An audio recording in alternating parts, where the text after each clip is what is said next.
Hello, everyone, and welcome to the original Next Level Gaming podcast. It's a pleasure to have you with us tonight. I am Mike Mullis, aka StingerNLG, and I have with me the other half of the intrepid duo, John Place, aka Techno Fabulous. John, what's up, man? Not much. How you doing, Michael? I am not bad. This is going to be the adrenaline-based podcast, as I have to get up at 5:30 in the morning to catch a flight to Orlando. Oh, So. wow. Okay. so, so if I start falling asleep and snoring in the middle of the podcast, it's all yours. Great. All right. The next Level Gaming podcast will be the John Place podcast. So, sponsored by Hot Pockets and Mountain Dew. Right. Well, actually, this week, each week, I'm going to do a little different plug for different. This week, it's Mountain Dew and Vienna sausages, and I love these Vienna sausages. I can't stop eating them. So, Hot Pockets last week, Vienna sausages this week. Oh my goodness gracious! And those things are good. They're not. They're horrible. I'm just yeah. All right, hang on.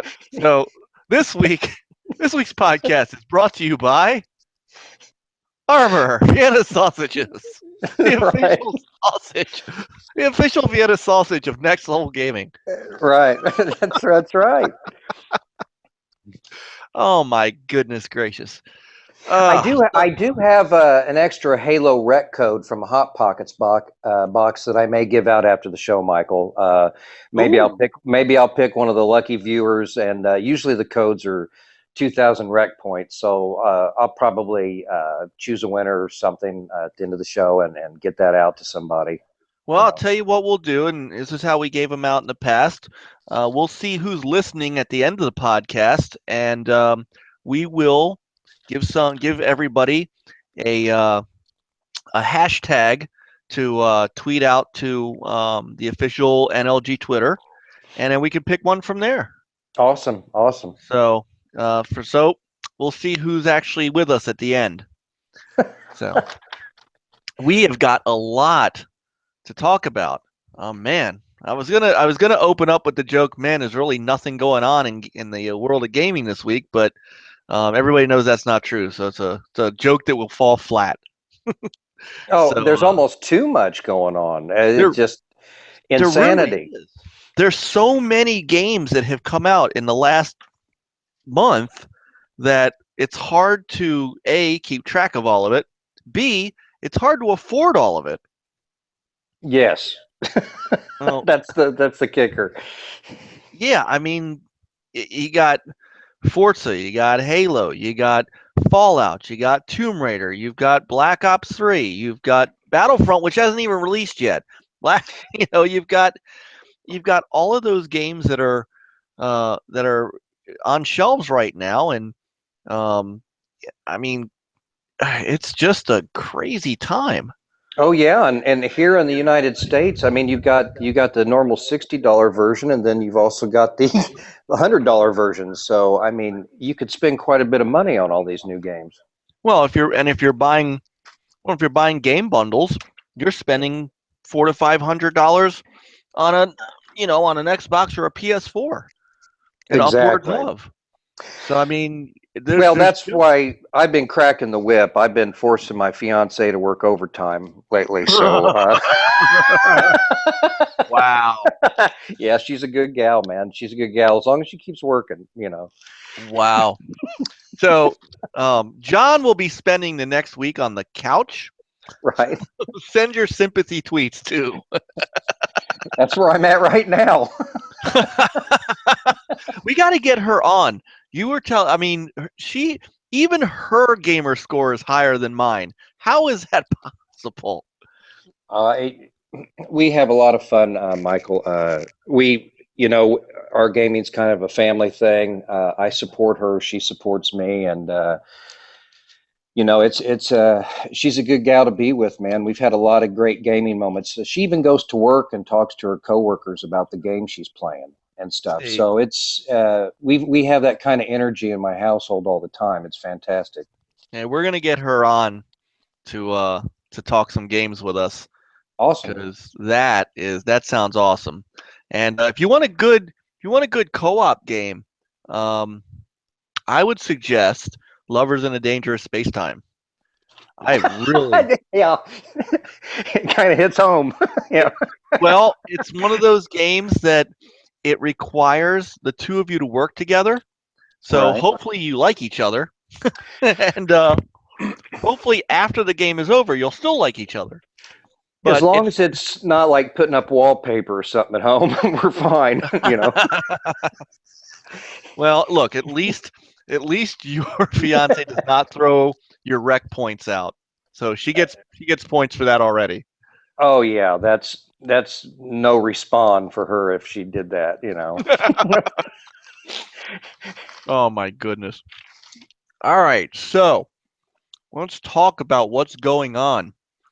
So we talk about all these games that are coming out, and we're starting to now hear some numbers and some sales figures. And the first one out of the gate, of course, that was kind of trumpeted was from Microsoft. And Halo 5, $400 million, has become the biggest Halo launch to date. And I don't know why, but, and this is where, you and I know how much we hate the console wars and how much we hate the fanboyism that goes on. Yes. And so we get this news, and all of a sudden, the nitpickers are out because Microsoft said that this is a combination of software and hardware sales. Exactly. So, right. And somehow this means that the game didn't do as well as previous Halos, which is not true because previous Halos have done, I think Halo 2 was the next one up with 300 million for its launch week. Actually, yeah. Well, yeah, Michael. Actually, back in 2012, Halo 4 actually generated $220 million in the first 24 hours, and by the end of the first week, it was 300 million. So that, but like you said, Michael, the sales figures, even in the past Halos, combined bundles and things of that nature. So really, any way you look at it, Halo 5 has done phenomenally well. it has. Exceptional. And I wanted to do this. Well, I wanted to do this for our listeners and our viewers because I think you have to see it to understand where this is launched. Now, I said that if anything, the sales of the game itself probably in the 3 to 4 million range.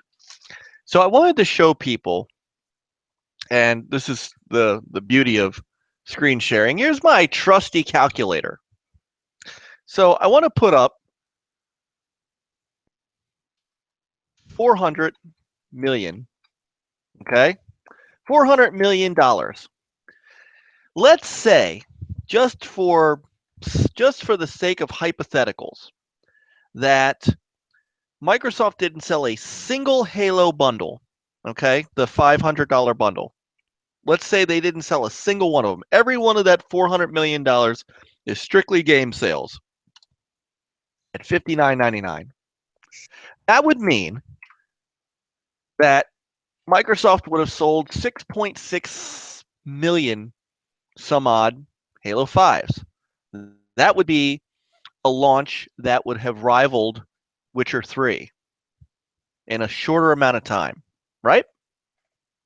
Correct. Okay. Yeah, because Witcher 3, it was 6 weeks when it hit that mark, but that's exceptional sales for Witcher 3. Absolutely.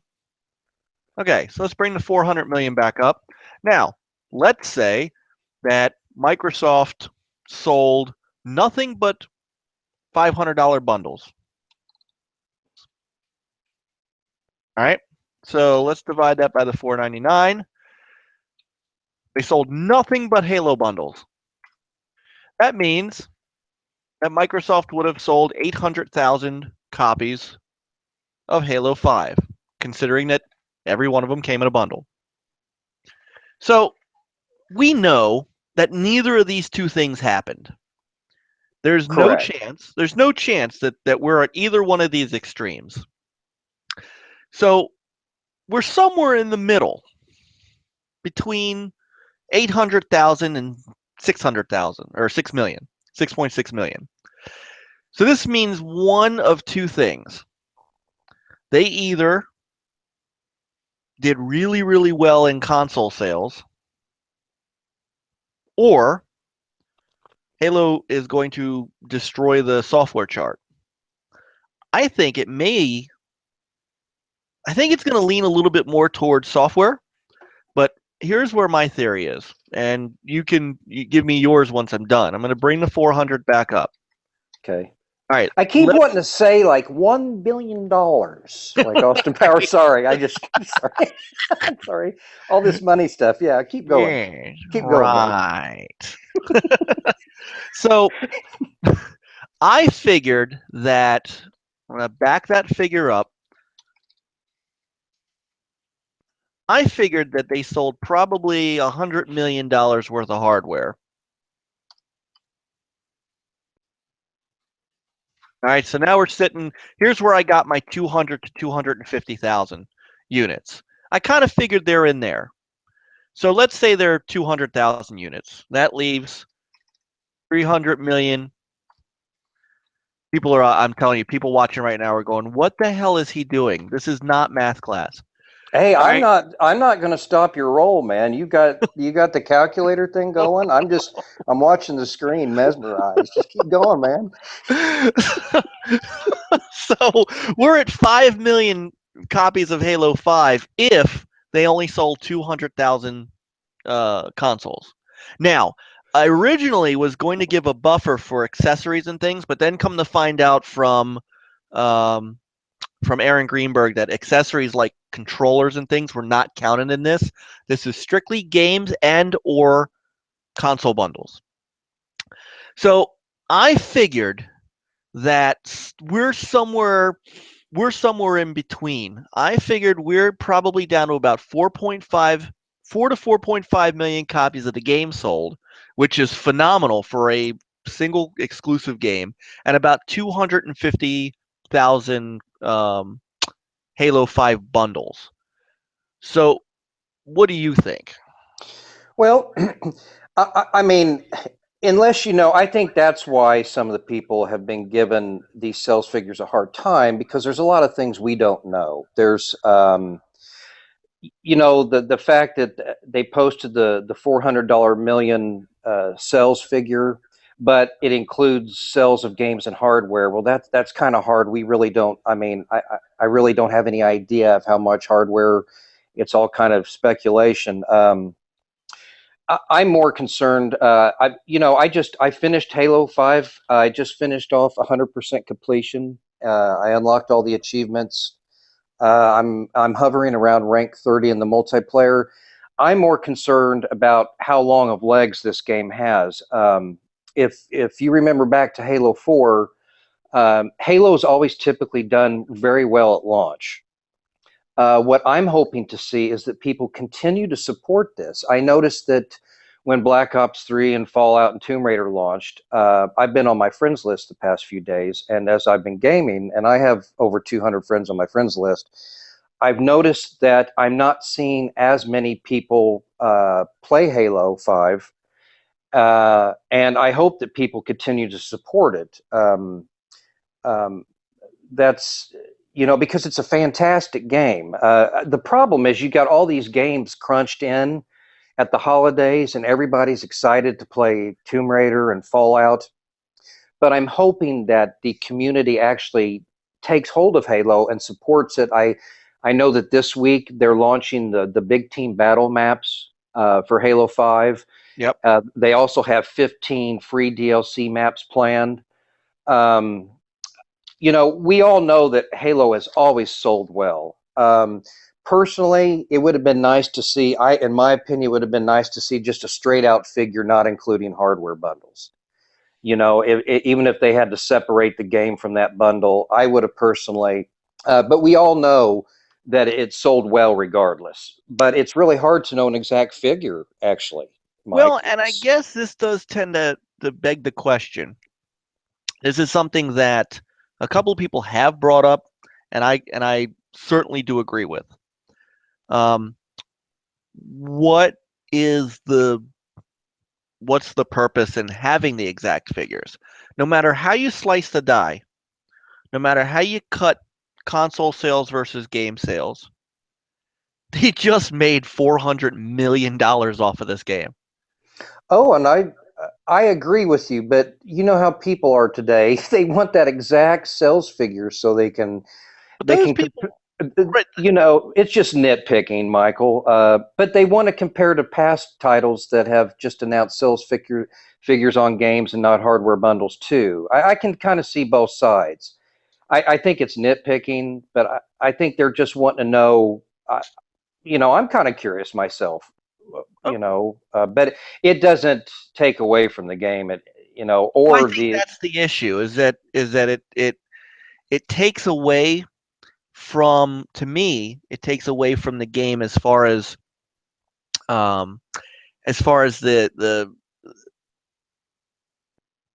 discussion about the game. You know, people should be talking about big team battle and stuff. The only reason we really brought up the sales figures and only reason that I broke them down is because too many people are trying to glean from it that somehow the game was a failure because it didn't sell millions upon million. It didn't sell 10 million copies at launch.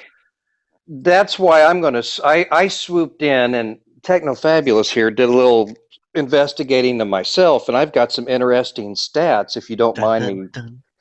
Yeah. Dun, dun, dun, dun. I got to get you some theme music, man. Well, I need theme music. I need something. I need a drum roll. I need techno music. I need a good beat. But here we go. Bring it. There have been 21 million hours of Halo 5 gameplay already. 12 million of those 21 million hours of gameplay is just in the Halo 5 campaign alone. There have been 45 million rec packs acquired, which comes to a grand total of 568 million rec cards. So just by going by those numbers, I mean, look, 21 million hours of gameplay, and that was of yesterday. Let's bring the big old calculator back up, because that's interesting. Yes, 21 million hours of gameplay total, and that was as of yesterday. Well, let's go back to dollar figures. Let's put that 400 million back up, and now let's add. How much did you say in rec packs? Oh, there's been 45 million rec packs acquired. Now, of course, you've got the rec cards that come in those packs. No, but give me the dollar figure again. Well, I don't have that's 45 million rec packs acquired. Now, those rec packs, that can be acquired in-game without money. No, but you said that there was 500 and some odd million. 568 million rec cards within those packs. Oh, rec cards. Okay, so that's rec cards. Okay, so that's not really a dollar figure. No, those are rec cards. 568 individual, million rec cards. Okay. But looking at those numbers anyway, I mean, just the 21 million hours of gameplay, that's humongous. Like I said, the game's fantastic. I think it's the best looking shooter of this generation by far. There's nothing that compares to it. Call of Duty Black Ops 3 doesn't compare to it. There's no other shooter that looks and plays like this game. My hope is that people continue to support it because, that's from the Microsoft side of things. First party games are really its strength this gen right at this time, and Sony's actually, their strength actually is lying in the third parties. But I hope that people continue to support Halo and continue to play it. Halo 4 had a huge drop off in gaming, and it was one of the fastest multiplayer as far as people stop playing a Halo game. Halo 4 had a huge drop off of players within a short period of time from launch. So I'm hoping that people continue to support it as they should. It's an exclusive for Microsoft. Well, I think they will, because Microsoft's going to continue to support it. I don't remember the number of DLC maps that are going to be free that Halo 4 and those kind of things had, and just to show everybody, you weren't kidding. Now, of course, I haven't had as much time to play as you, but there it is. You have 100%ed this game. Oh yeah. And I remember yesterday, I jumped in on your party yesterday, and you're like, "Hey man, we're going after this last achievement," and I left you alone. I was like, you know what? I let me know when you're done. Well, and I mean, it's a great game, and I'm exhausted. I mean, I pounded Halo 5. Like I said, the reason I brought up about Xbox One owners supporting the AAA games, I've noticed that we've had some great titles, and this is just a little side note. It kind of hits on Halo 5 a little bit. In my honest opinion, I think that in our community, we could do more to support our first-party games. I've noticed there have been some first-party games where the support's kind of fallen off. So whether or not you're promoting first-party or third-party games, the success of Xbox right now, in my opinion, is supporting those first-party titles. That's where the bread and butter is for the console. So I hope gamers continue. Of course, I'm excited about Tomb Raider and Fallout. Those are single-player games, and I can actually play those at any time. But games like Halo 5, even Scream Ride, those games, those first-party exclusives, I've always made it a point to support those. Sunset Overdrive is another exclusive that. Yep. I wish it's a great game, and actually it should have had more support from our community. And it's funny because I see people that are just now starting to play Sunset Overdrive, and they're like, "Man, this is a fantastic game." And I'm like, "Where have you people been? It's been fantastic since it came out." Exactly. But that's the difference. Sony's hitting the third party, Microsoft's hitting the first party. And I think the best way to support Xbox or Microsoft, if that's your console of choice, is to support the first party games. Well, I think if you're no matter what console you like, you should support their first party games. That's where the money comes back to make better games. I mean, exactly. When Halo 5 makes $400 million, you can kind of assume that franchise is going to continue. Oh and yeah. We'll see the legs that it has. I'm curious to see what's going to happen when Big Team Battle comes out, which is this month. Don't forget Forge too. Forge is coming. So, well, and Big Team Battle is awesome because right now, and I've played quite a bit of the multiplayer as well. Right now, if you go in, the only mode that you can play, like if you go in and you have a party larger than 4, you're limited to Warzone. And it's funny because I know a lot of people out there are going to want to shoot me when I say this, but I started off liking the Warzone game mode. As I've played more and more of it, I don't particularly care for Warzone. It definitely plays a lot different. I like actually the more competitive arena style 4v4 matches. It feels more like traditional Halo. Warzone's kind of fun to get in, mess around with. It just seems like everybody's getting headshots. There's a lot of camping. Spawns are horrible, things of that nature. So Big Team Battle actually this should be a relief because that's going to allow you to party up with more people, maybe take advantage of that 12-man party chat, and actually play a game that doesn't have rec cards in it. And I think that game mode, there's a sense of urgency. They realize that they need other game modes that incorporate more than 4 people playing outside of the war zone, and I'm glad their big team battle should be a nice addition. Excellent. Well, we'll get some more of that in, and maybe I'm waiting for that Twitch update that allows party chat to go through the Twitch update, and then we can really do some fun Twitch streaming, Oh yeah. because that would be the best way to do it instead of trying to hook a console up to an Elgato and then that works and all. But man, I would like to I'd like to have some native party chat in the stream so that we could do some great streaming of that stuff. Right. But that's for another discussion, I guess. So we go from one big shooter to another because, of course, on this past Friday, Call of Duty Black Ops released, and now over here we're not going to see anything sales wise until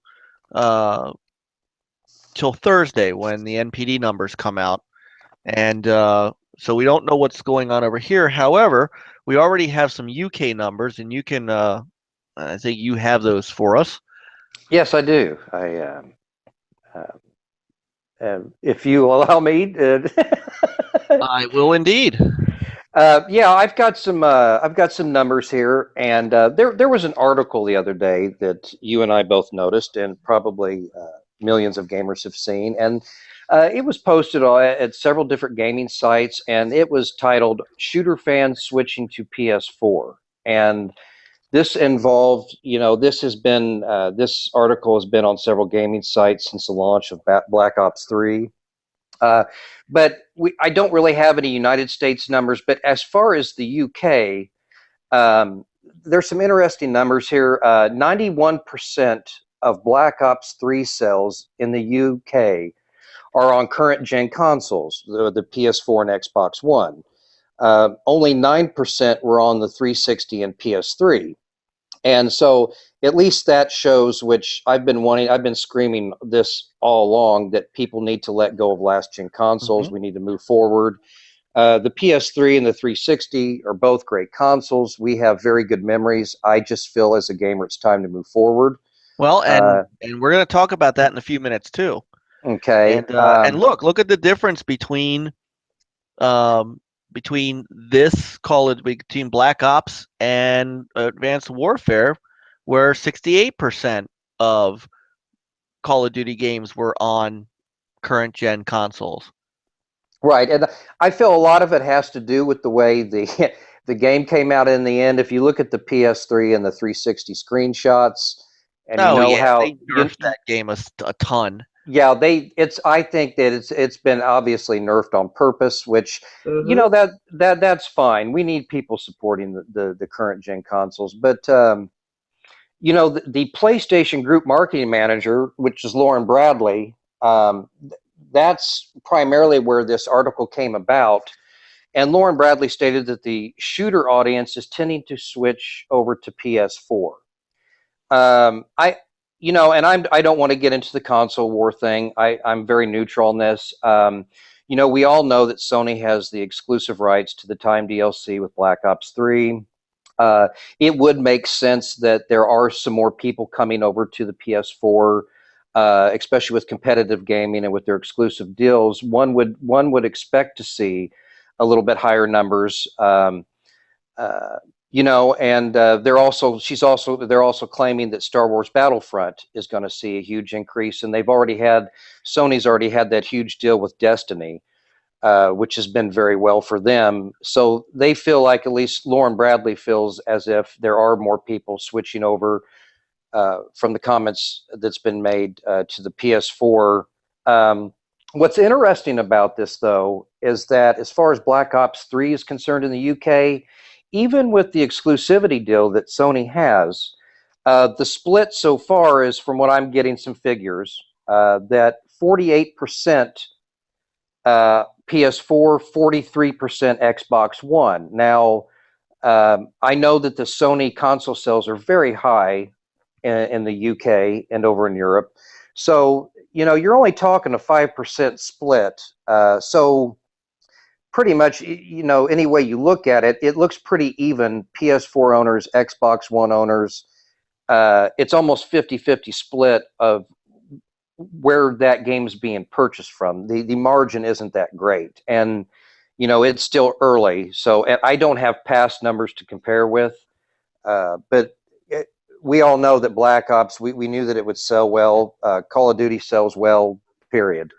Well, I think considering the gap in consoles in the UK, which isn't as wide necessarily as the gap is here, I think it's a couple of 100,000.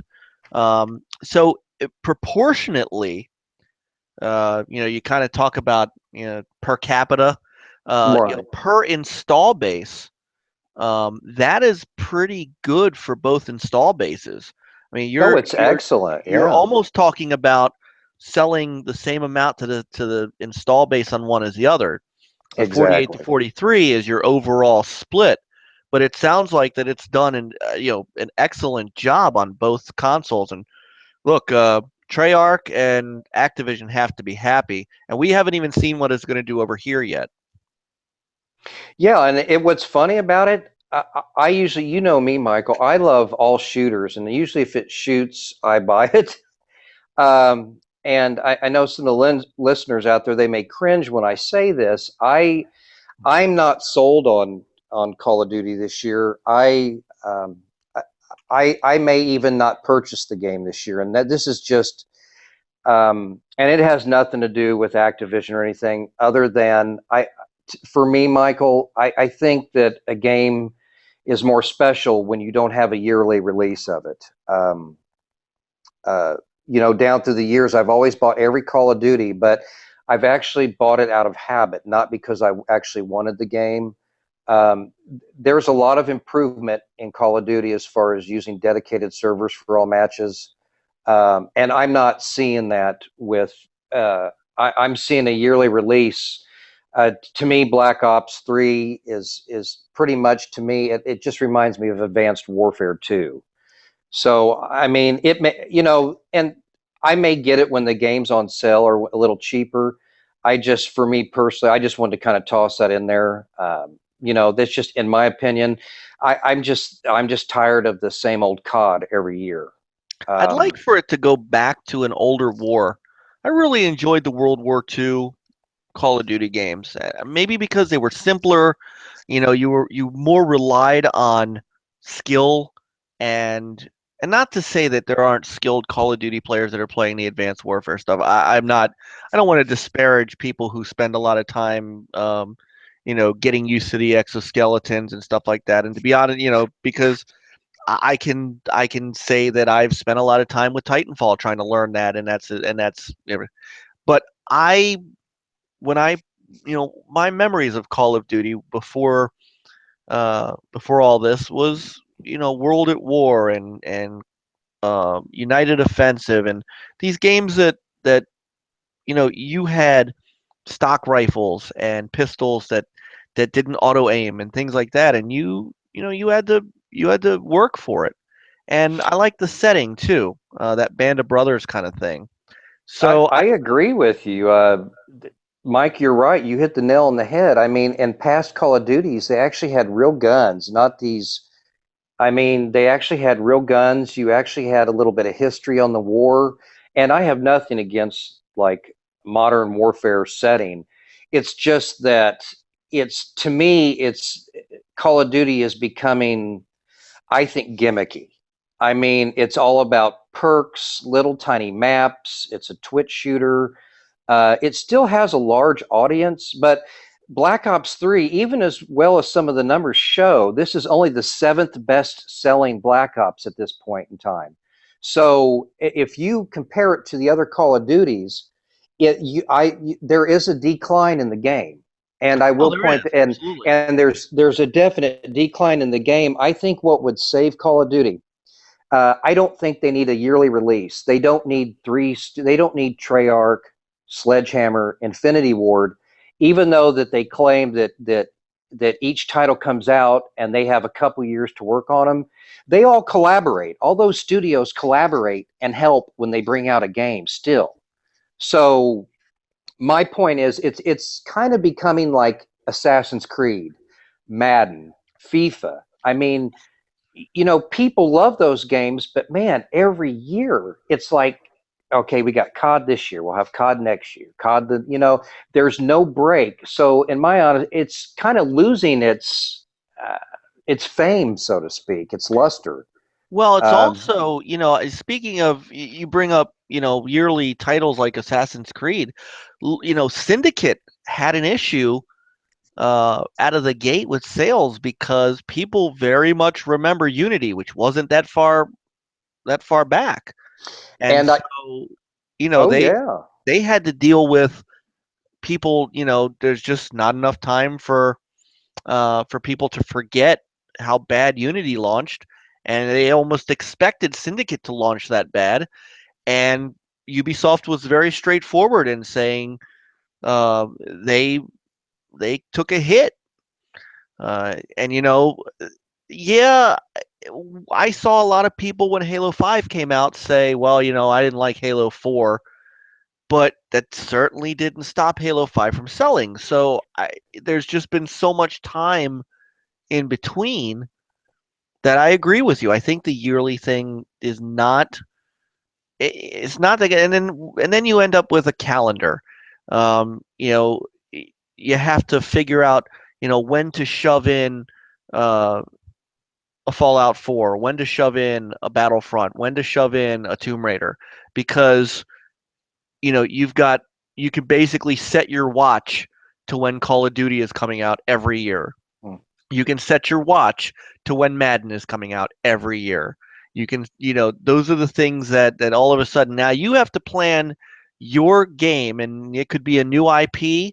It could be something that in fact, one of the reasons that I have been told that Sunset Overdrive didn't do so well because it was a new IP was because it was launched in the fall when all the big guns came out.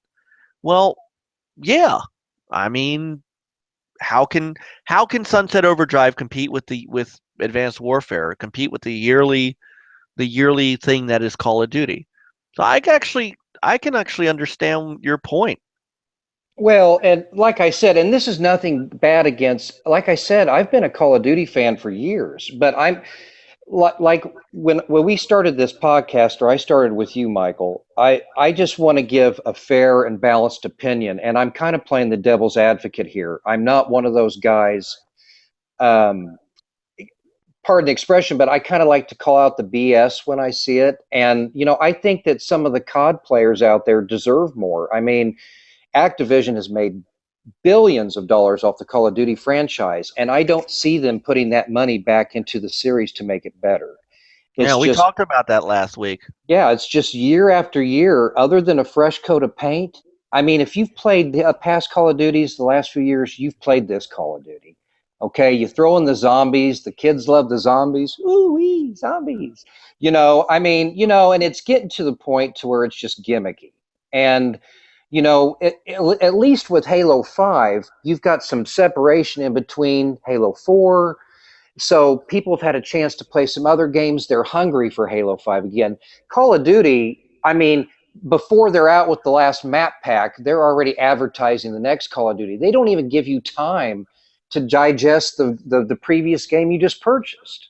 Oh yeah. Uh, it's just a cash grab. And Activision knows it, and they do it. And as long as people keep supporting that and keep buying that yearly release and not demanding or expecting better from Activision, you're going to get the same thing every year. Why would they change if they're selling millions of copies? I know that a lot of people were complaining, oh, I can't get online at Black Ops. The multiplayer is bad. I'm getting kicked out of matches, on and on and on. Well, you guys all went out there and you spent millions of dollars on it instantly, and they're not going to quit making the game or make it better if they're selling it the way it is. Yeah. That's an honest opinion on, and it's a shame because I love Call of Duty and I would love to play it, but not until that I see from them that they're making some changes. And I don't mean just new maps, because most of their new maps, Michael, even on the past few Call of Duties, they're the same map layout of years past. They just changed the scenery. It's not like they're building some of these maps up from scratch. Some of them are just rehashed remakes, of old maps. But I'll quit my rant. I agree. No, it's fine, and I agree. And it's not just, it. We've seen, I reviewed Need for Speed on Sunday.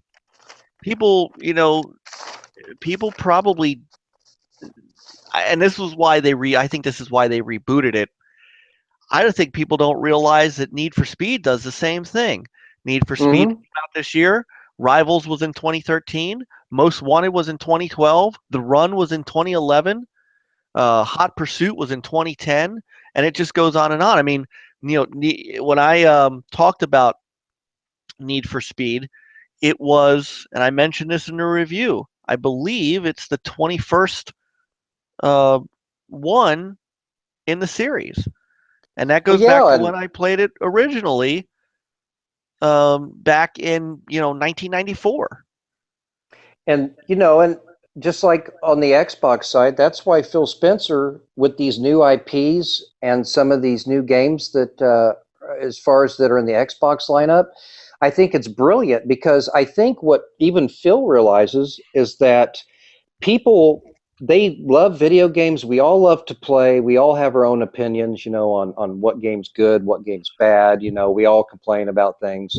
We're all guilty of that. But I think Phil Spencer realizes that some of these new exclusives, things like Sunset Overdrive, things like Scalebound that's coming out next year, and different games like that. I think the gaming industry needs more of that. Like I said, if they keep pumping out Call of Duty every year and Assassin's Creed, trust me, eventually, whether it's the 20th game or the 30th game, people are going to get sick of it. I mean, I'm already sick of some of these titles. Well, and they're mostly third parties. So, it may be a smart idea that Phil's doing to invest in first party games, because people want something new and refreshing, is what I'm saying. I agree.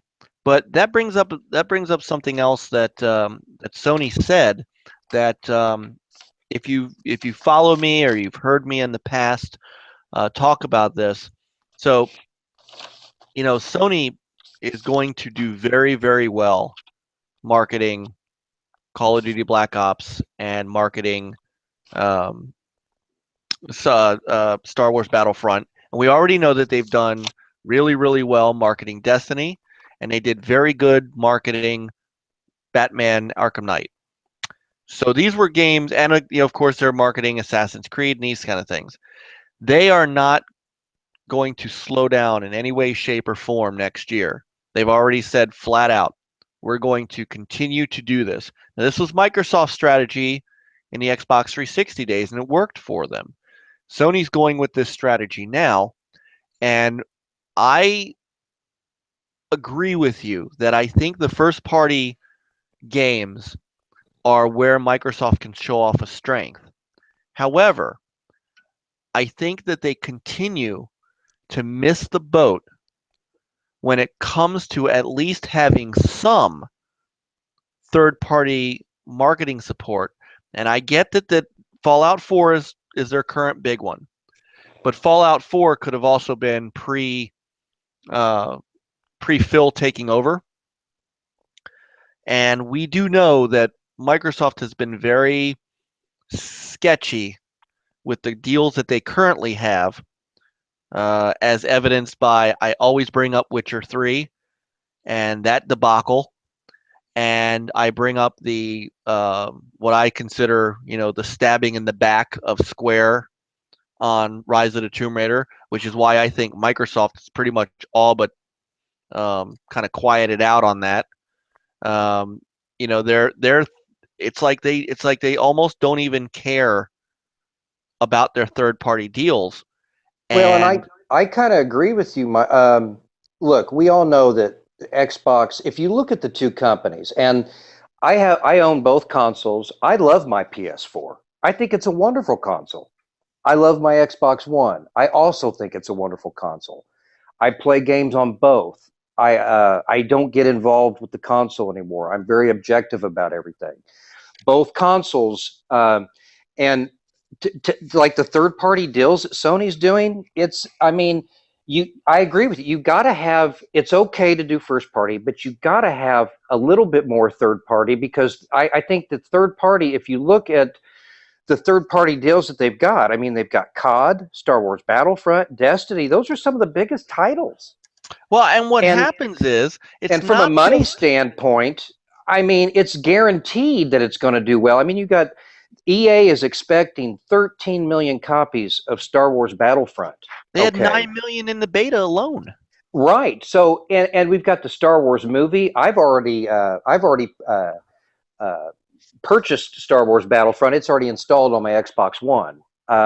Because even though I have both consoles, I pretty much I had the PS4 because I want their exclusives. And you know, most of my third party games and first party, of course, I usually play on Xbox One. Since I got my PS4, though, there are exclusives that are just fantastic. Sure. But both strategies that they're using, the thing about the Microsoft side of it, the first party thing will work, but every day I'm on my friends list, Mike, and this is not to insult anybody, but I watch my friends list a lot when I'm gaming. I know who's on. I know who's gaming. I know who's actually picking up the controller and playing. I'm not talking about just going out and purchasing 10, 12 consoles. I'm not talking about purchasing 5 or 6 different controllers, the new ones. I'm actually talking about, because that's all fine and dandy if you're generating sales, but I'm talking about the actual gamers that are actually picking up that controller and playing the game. The problem with Sunset Overdrive was it's a fantastic game. It's a problem that our own people from the Xbox community didn't support it enough, and it's a shame. And I've seen that over and over again with first party. And even with the drop off on Halo 5, I've already seen with some of these new titles. The minute Tomb Raider and Fallout, everybody's not even playing Halo no more. Well, because it's new. I think people will get back to Halo. But where I think Microsoft really, I know they walked away from Call of Duty. Everybody knows that's how I feel. That not that they lost it, not that Activision decided to go with the PS4 because it was selling more. I think Microsoft walked away from it. I think that is going to prove to be a mistake. And here's what the problem really comes down to. You and I are established gamers. We're not the target audience. All right, they're not asking us. They're not putting these deals together so that we're going to buy that version of the game. Correct. They're not pointing these towards us. If you have a PS4 and an Xbox One, you're going to make the choice on Battlefront based upon what you want to play, not whether or not the end of the Battlefront commercial has a PS4 logo on it. However, every time Sony gets to market a third-party game like that, they get TV time that Microsoft does not get. And I think that's something that people miss in this, where they go, well, Microsoft doesn't need third-party deals. They shouldn't do them. They should only concentrate on first-party. That's well and good. And when you have a big game like Halo 5, where you can spend $100 million based on, advertising and marketing because you know you're going to make 400 million back on it, that's fine. But Batman and Halo or Call of Duty and Battlefront and Assassin's Creed Syndicate and all these games, Destiny, they all get commercials. And what do you see at the end of every one of those commercials? PlayStation.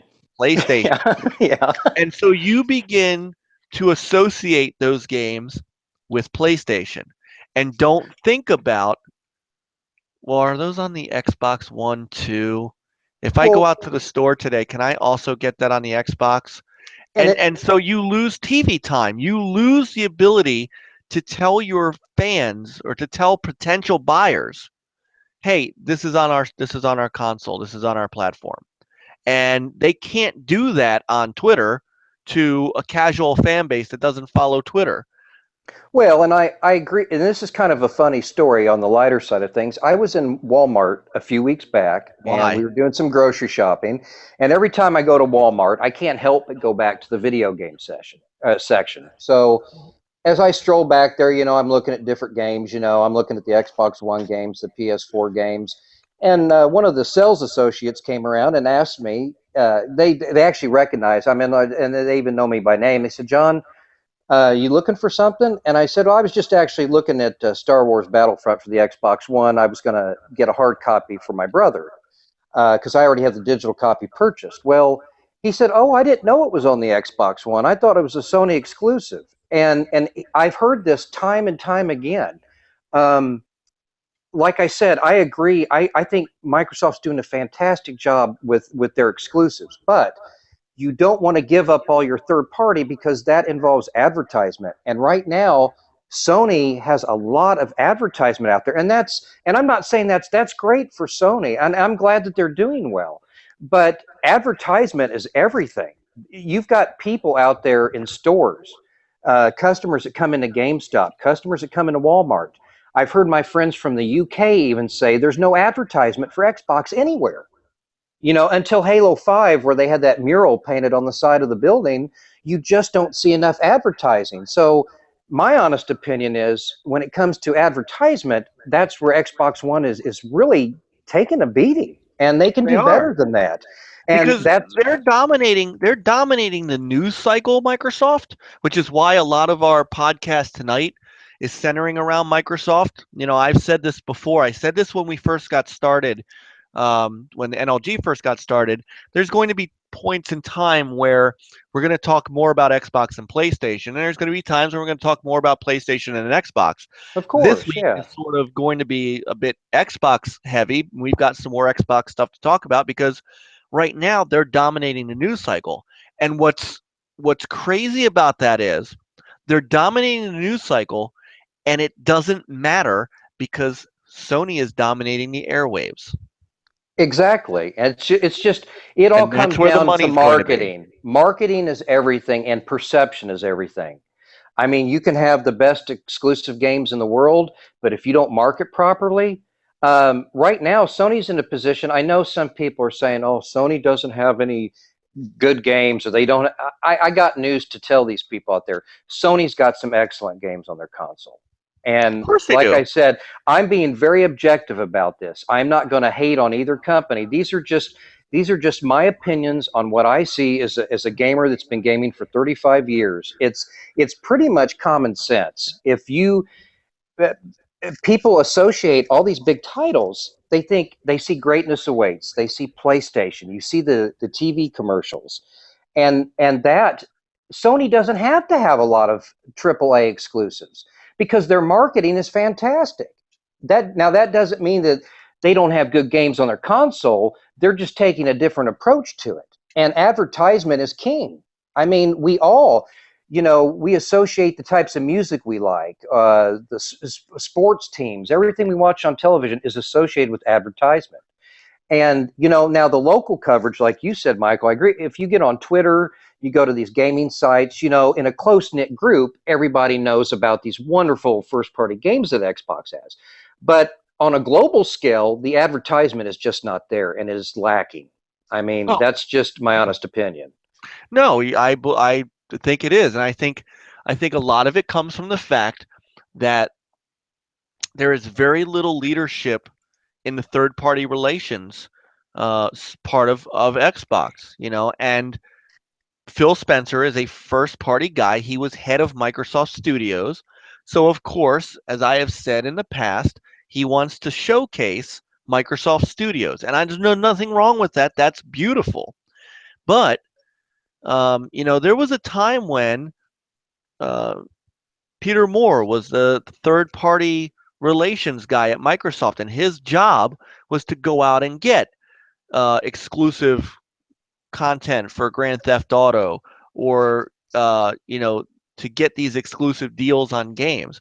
They had strong people in the past in that third party relations area. They don't have it. George Peckham, if he's even still there, is not somebody that I'm even aware of that does a lot of third party movement. Um, and at the same time, I know a few people who went to Sony who heads up their third party relations and it's headed by Adam Boyes. You can say what you want about Adam Boyes, but he's out there. You see him, you know him. I don't think George Peckham has ever been out on stage at an E3. I don't think you've ever seen him give an interview. I don't even think you know. People probably listening right now are going, who the hell is George Peckham anyway? I am, and I'm eating Vienna sausages. But I mean, this is what I'm talking about. There's nobody there that's saying to Phil, "Hey Phil, I know you may want to walk away from Call of Duty because it's a lot of money, but we need Call of Duty. Call of Duty is Xbox. Call of Duty needs to stay Xbox." Or if they're going to do that, they say, "You know what? Okay, if you want to walk away from Call of Duty, that's fine. EA is one of our strongest partners. We have EA access. We partner with them on Madden and FIFA and these other things. And Star Wars Battlefront is a ready-made Xbox game because it's always online, it's third person, it's got that Xbox feel to it. If we're going to drop Call of Duty, we need to market that game. We need to be the console for Star Wars Battlefront." And they didn't do either. And they're going to, in my opinion, and this is not going to be a popular opinion, I think Microsoft is going to suffer a little bit at the holiday season for this. It's not a wash or a walk away home run that they're going to, and I hate going to NPD numbers. I really do. I've never liked doing it. We never did it on the website, but it seems like it has to be done now because that's the only thing that you can go on. I think the PS4 has just as strong a chance at being the top seller over the holiday season as the Xbox does. And Microsoft, I know they can say what they want. I don't think Microsoft wants to be in this position that they're in, where they're really counting on Halo to drive them through the holiday season, because I don't think they've lost. Basically, it comes down to Halo, Forza, and Tomb Raider. Right. Well, not even Tomb Raider. I don't think Tomb Raider, because you already know Tomb Raider's coming to the PC in a few months, and it's coming to the PS4 next year, and you can tangibly see the amount of people that are going, "I'll wait." So they can't count on Tomb Raider anymore. Well, and there's a lot of people, like I said, it's kind of funny because just from knowing from the people I've talked to in the Xbox community, there were a lot of people, and there was a lot of buzz on Twitter. People were like, "Yeah, that's a great move. I'm tired of COD. I'm tired of Call of Duty. We don't need it. That's money we can invest." But sure enough, guess what? Black Ops 3 comes out, and those same people that were saying, "Hey, we don't need COD," they're the first ones that went out and bought it. They're talking about how much they love it. And I'm like, see, that's just, that's I just find it funny. I understand. See, Call of Duty is going to sell no matter which way you look at it. And like I said, but it's just kind of funny. You hear people say things in the community like, "Oh, we don't need COD, we don't need COD," but then those same people, they're the first ones to buy it. Right. So COD is important, and so is the marketing. And either it or Star Wars Battlefront will be the top seller in November. Oh, most certainly. And in fact, I've purchased Star Wars, and a lot of people said, "Oh, well, it doesn't have a campaign." Well, neither did Titanfall, but what did it sell? 10 million? When all is said and done? Yeah. I mean, so just because it doesn't, I've played a lot of games that are just campaign and don't have multiplayer. People buy those. I do. That's why. That's the big reason I bought Halo 5. I personally played the Star Wars Battlefront beta, and I kind of had a sense that some people just badmouthed it. You had 3 little different sections that you could play in the beta. I mean, and so there's a lot of game that you didn't get to experience. There's a lot more to come. I think people just jumped over, "Well, I'm not paying $60 for a game that doesn't have a campaign." Well, guess what? If the multiplayer is fun, if it's exciting, if it's something like Star Wars or something like that, and look at the success of Titanfall. I mean, that does it to me. That's a silly statement, because we've all bought. That's like saying, "Oh, I'm not going to buy a game because it doesn't have multiplayer." Well, of course you are. If it's a great campaign, you're going to buy it. If it's a great multiplayer, you're going to buy it. It just felt like people purposely were sabotaging Star Wars Battlefront because of the launch of Halo. I know. That's my honest opinion on it. I know, but I guess where I'm coming from is, Sony really feels like they can ride third parties, and look, they've got I think they can. They've got some strong first party games coming out next year with Yes, they Uncharted do. and Horizon, and if The Last Guardian really makes it, and things like that. And they've got No Man's Sky coming, so they've got games that are first party or published first party, and they're going to continue to market third parties. They're going to try to do the best of both worlds, and they're going to succeed doing it. And there's, like I said, I just don't think there's anybody there at Microsoft that's as strong as the old team used to be. And in the third party department, and over at Sony, I happen to know a couple of the people who went over there to be part of Adam Boyes' team that are former third party people, and they know what that is like to have their games on consoles, and they know how to talk to third party people and get that stuff, and they're being aggressive about it, and I think it's going to pay off for them. And I just want to know where Microsoft is on this, and why, what they think where do they think they're going to end up by just embracing the first party scene. Well, and I'm not criticizing either company. These are just logical opinions from guys like me and you, Mike. These are just honest opinions from gamers that have been around for a long time. It's just kind of common sense talk. I'm not insulting Microsoft. I'm not insulting PlayStation. I'm just pointing out, I mean, you got to have a little bit of both. You can't just have first party. You can't have just third party. That's kind of the case that we've got right now. We do have, I think back of the Sega and PlayStation battle years. And, when you go back to the original PlayStation and the Sega Saturn, you saw what happened to the Saturn. They had some great Sega exclusives and whatnot, but Sony, when the PlayStation 1 came on scene, they had all kinds of third-party games. Well, do you remember what the launch title was with the PlayStation? Yes. Battle Arena to Shinden. Yeah. And that was their bundled title. And I believe, if I remember correctly, and I'm going back a long, long way, that now that game eventually did, by the way, come out on the Saturn. So it wasn't a Sony developed game. It was a third party game by what was the name of that company?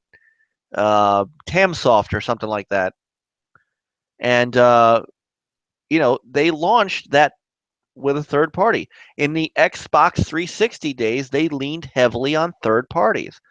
They're not looking like they're going to strike a balance, and that's what's concerning on them. And then to me, I mean, I'm giving it as a criticism, because while I think that they're doing some good things, I'm one that has no problem calling out a company when I don't agree with what they're doing. And for better or for worse, for whether or not that gets me attacked by either side, that's just my objectivity, is that sometimes not everything that Microsoft does is golden rainbows. And the same thing with Sony, and the same thing with Nintendo, which is why Nintendo's in the position they are. This is one of those things for me. Being honest, Michael, and I mean, as gamers, you have to be honest. Now, I don't agree, and this goes into the thing I wanted to talk about later. I don't agree with bashing a company like I see on Twitter all day long. I mean, for God's sakes, I get on Twitter, and I mean, God, from both sides. I mean, the Xbox people, the PlayStation people, there's certain people from both sides, and they're just attacking each other all the time. And I have no problem. That's not criticizing. That's fueling this war, which is not healthy for anybody. But you and I talking about topics, stating, because we're gamers, everybody knows I love to game.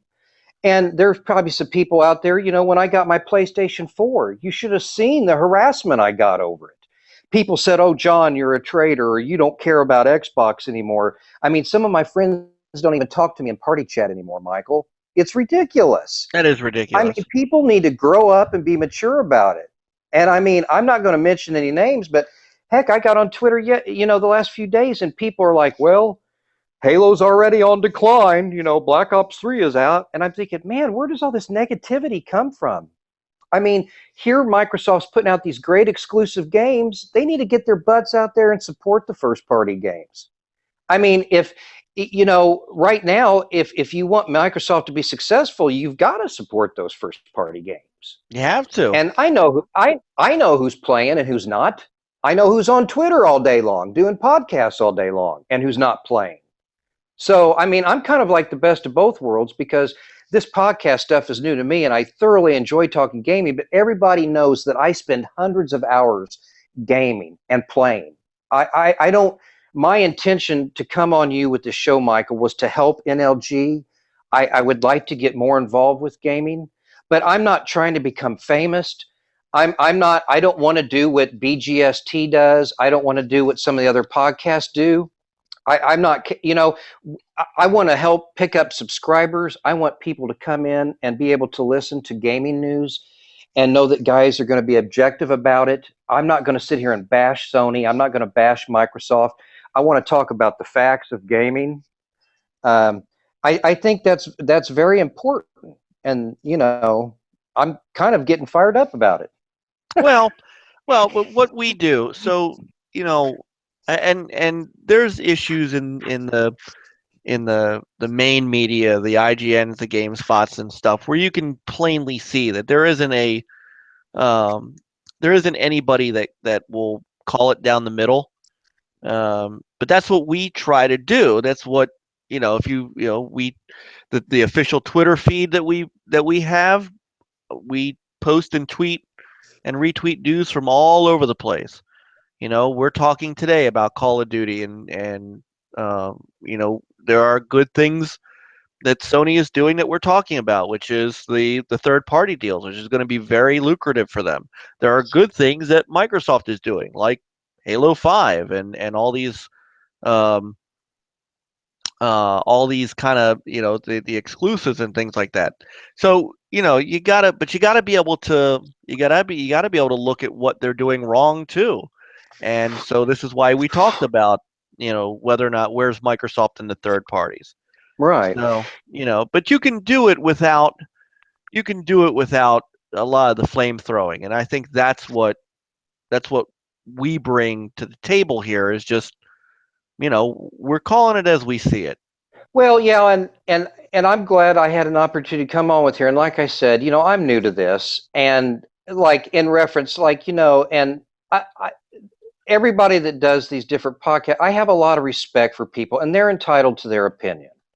So I don't want anybody to get it. What I'm saying is that I think that in this day and age, it's kind of nice to listen in on a show and have people talk objectively about things, and instead of attacking the other company, just state the facts and talk about what each company could get better. There's no need for all this bickering. I mean, gaming is supposed to be fun. That's the reason why we play games, Michael. And I've been kind of fired up lately about it. And I think the reason is I took such a beating when I got this PS4 console. I mean, you would have thought I murdered somebody. Oh, I know. And it's very upsetting, because I had some people that I had just met, some new friends on Xbox Live. I had chatted with them. I mean, I got questioned on how I came up with the money to buy a PS4. Things of that nature. And it got me fired up. And, I'm not perfect, and sometimes I get fired up and I go on a tangent, but at least people know that I'm being honest about it. I mean, we're supposed to be, a lot of our friends, Michael, we're in our 30s or 40s. We're supposed to be mature adults. And, like I said, the past few days, and I love the people, there's a lot of great people on Twitter. There's a lot of people doing some really awesome things with the podcasts and the Twitch streaming. But man, all I'm just wanting is to people to keep it clean, man, and be responsible about what they're reporting, and stop this hatred, man. It's got to the point to where I have wanted to avoid Twitter for a few days because it's like a broken record. I mean, and I appreciate you letting me get this out. I just, I've been treated very badly since I got this PS4, and it's wrong. And the people that treated me wrongly, they were wrong for doing it. And that's that's all I got to say about it. I agree. It's there's no reason for it. You can have your console of choice. Lord knows everybody knows what my console of choice is, but it's not built out of a hatred of the other consoles. I'm going to end up owning them. It's just sometimes you make a choice based upon what your preference is. Sometimes you make a choice, which is in my case, as somebody who has owned every PlayStation except this one, who's owned most Nintendo consoles since the N64, who has been, owned every Sega console that's ever been out, that's owned, Ataris and Colecos and the Atari Jaguar and those kind of things. I mean, I'm no stranger to multi-platform usage. It's just it's there's reasons for having a preference, and there's nothing wrong with that. There's certainly nothing wrong with you trumpeting the good things about what you like about the PlayStation 4, the good things that are about the Xbox One, the good things that come from the Wii U. There's nothing wrong with that at all. And if you are a single platform owner, and it's because you made that choice based upon what you need at the time, there's nothing wrong with that at all. And hopefully out of our podcast, hopefully on Next Level Gaming, you get that in some way. That if you're a PlayStation owner, you can come here, and yes, there's Xbox news because we will cover the Xbox, but we're going to cover the PS4 as well. I mean, look, next month is the PlayStation Experience. There's going to be a lot of announcements. There's going to be a lot of gameplay coming out of there. Last year's PlayStation Experience was a great event, and it was a great event if you're a PlayStation owner. And so they're going to have that again.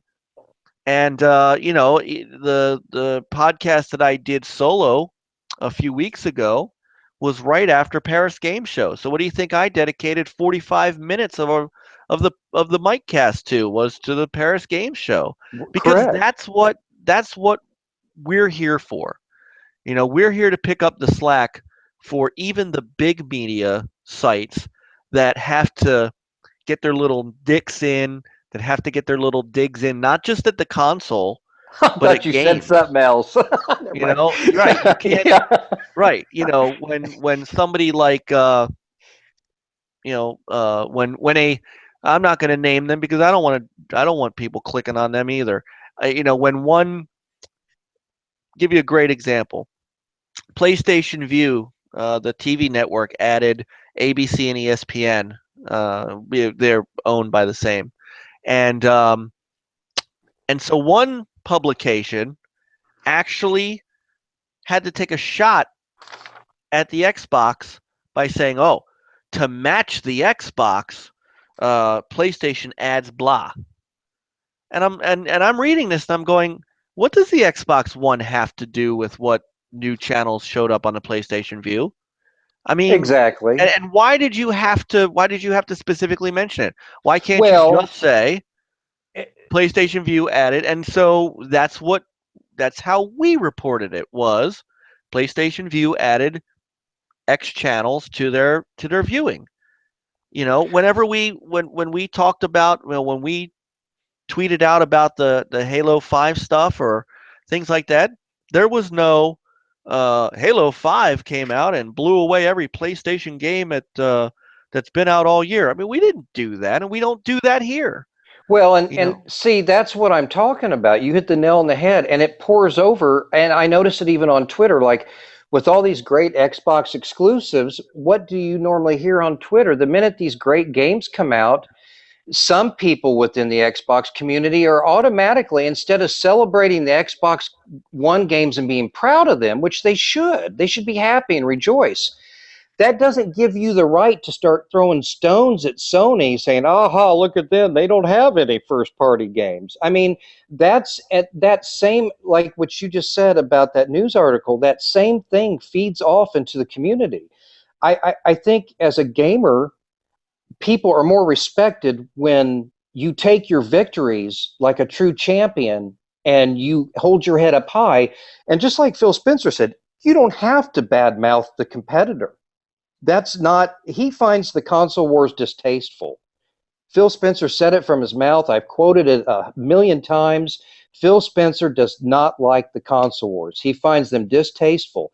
Yet people in our community, knowing that the head of Xbox feels that way, they continue to do it. No, Why can't we be it's on proud of both our sides. games? It's on Yeah, both sides, and we yeah, don't have. John, what our community is? Our community is all gamers. So we are we're here for everybody, right. and so I think we have to set that example because both sides of it do. Exactly. I've blocked so many people on Twitter simply because I don't even want to read it anymore. I just want to play games. I want to come on here. I want to talk games and talk the industry with you. I want to use our Twitter feed to bring everybody the news of the day, the news of the week. I want to use our YouTube channel and our Twitch channel to bring the best of of the Xbox and the PS4, and hopefully next year with the NX, the best of that stuff, of that content, to our channel. I want to bring indie games to our channel like we've been doing. I want to be able to. I want people to understand that they can get away from the console wars by coming here. They can, and that's what I did. And I want to review games. I want to play PS4 and Xbox One games, and Wii games, and NX games. And I mean, I'm probably going to end up exhausted at the end of all this because I can't, because I game so much. But you're right, Michael. We can, as people, step away. Someone earlier, actually it was last night, said, "Well, what happens when people insult you, John, and attack you?" And I responded, "I ignore them. They don't pay my bills. They don't raise my family. I know who my true friends are. There's a lot of people out there like us that own both consoles that just want a game, and they don't want that trash that's on the internet all day long. And just because some of these media outlets are doing it doesn't justify us doing it. The gamers make up the majority. I mean, just look at Xbox. They're getting input from the gamers. The gamers are the ones that are in control. Not all the media outlets. We far outnumber them. We have a voice. What we say is important. And I just feel like being responsible people, both communities, or all the gaming communities, even PC people, we can all get along and enjoy these games. Every company can be successful and profitable, and we can all be happy.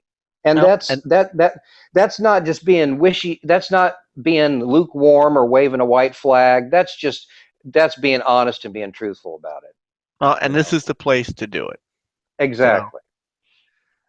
Sorry. that's all right. So we Maybe got it's it. We these got that. Vienna We got to that early. sausages. I was wondering. I was wondering what this was all about, and here it is. And we got to a little earlier than we than I I'm expected, but that's okay. I'm sorry. I needed to let out a little air, and I appreciate. And I hope people. It's just I had some bad personal experiences.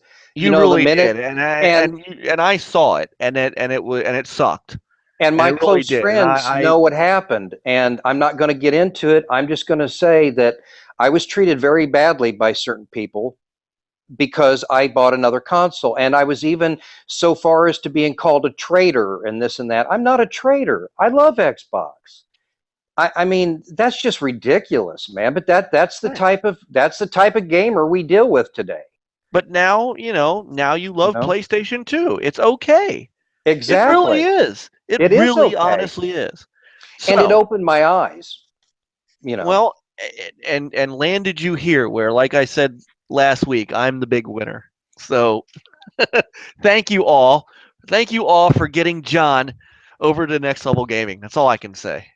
Well, I hope I can do, I need to get some, for people listening out there, I need to get my hand, I need to do some game reviews, PS4 and Xbox One. I have got to, that's one thing I'd like to do because I'm gaming all the time. A lot of my strength would actually be reviewing games, and because I play them for hours. So, Well, um, we're gonna get you rocking and rolling with that, and you and I will talk about that a little off air, and we'll get your content ramped up pretty quickly. Not a worry. hey, since I'm a co-host, I don't know how much power I've got, but do you want to talk about Alan Wake 2, Michael, since that was one of the topics? Do we have time? Well, here's what I was hoping we would do real quick. That is definitely Sorry. one of the topics I wanted to bring up, but I wanted to go over a couple of other things of the bigger Sure, stuff. sure. We have and then we'll circle back around to Alan Wake because that absolutely is on our news list. The and this is good because this gets back to some of the Xbox stuff that we are talking about this week. We have on Thursday, and again, this is part of them owning the news cycle. On Thursday, two very big things are launching: the new dashboard and backward compatibility. And we have now the initial list of the backward compatible games. Oh, And yeah. we do. And now this is just me. This is just me. I'm a hair bit underwhelmed. And I'll tell you why. If you go to the Xbox feedback site, and you just talked about how we shape, there are games on that list that are, top voted games. And of course, games like Red Dead Redemption and Call of Duty and things like that are on that list. Those games are not here. What is here, and I'm gonna go through. I'm gonna scroll down the list, and we'll just hit a couple of the big ones. Of course, Assassin's Creed 2. We know from Rare Replay all the Banjo games, but if you did not buy Rare Replay and you own the Banjo games, they will pop up.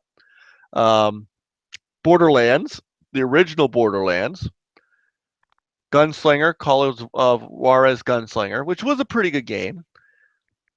Condemned, and I'm not. If you notice, I'm skipping over small downloadable games, like a bunch of the Sega games are on here, Crazy Taxi and that kind of thing. But Well, did I'm you skipping notice, those. Michael, what's more important, almost 50% of those games are from Microsoft Studios.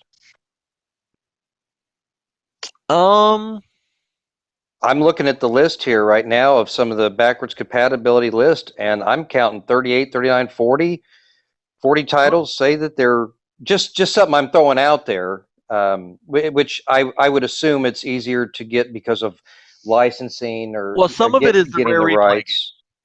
Right, So which are right, kind of duplicates of what we got from Rare Replay. right. So Banjo Kazooie Nuts and Bolts, Kazooie and Tooie. The other Microsoft ones. Castle Crashers, Castle Storm. Well, those are not Microsoft first party. Those are Right. one of those is Behemoth. I'm thinking of like Rare or Fable 2, which is Lionhead. Gears of War, of course, which is all four of the Gears of War games. Correct. Halo Spartan Assault, which you can get on the Xbox One, but if you already have it on the 360, there's no reason to buy it.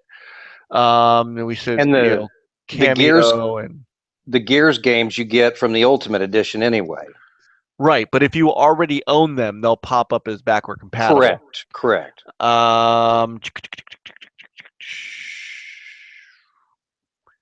Yeah, I mean it's not as many as you might think, considering what they could have done. There's no Crackdown on this list. There's no Project Gotham Racing on this list. There's no Forza games on this list. Really, a lot of these are just like downloadables.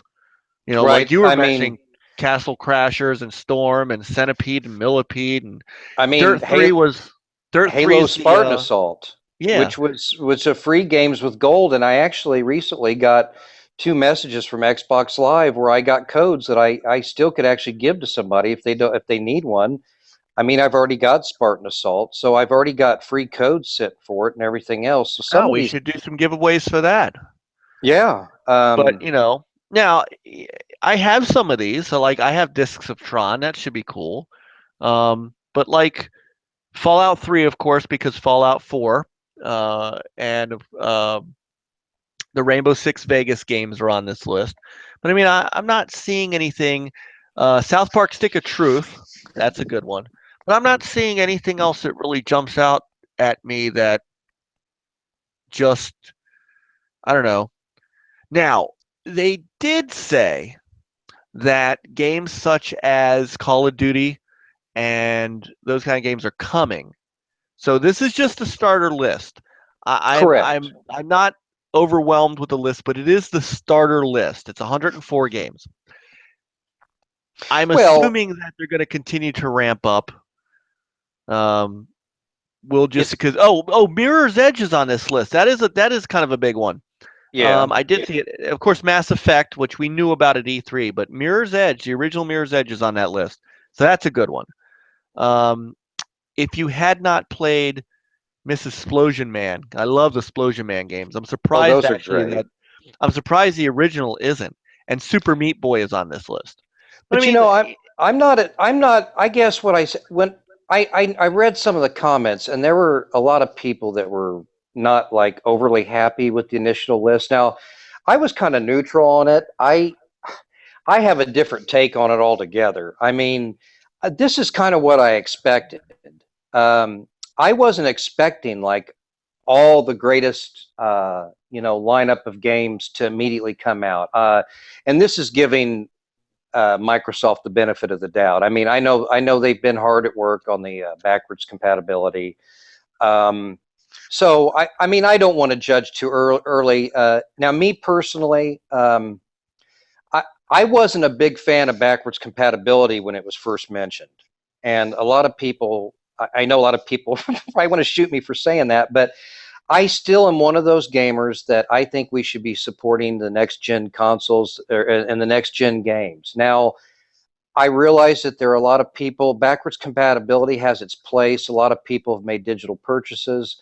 It's very important to them. They feel like they purchased those games, they want to have access.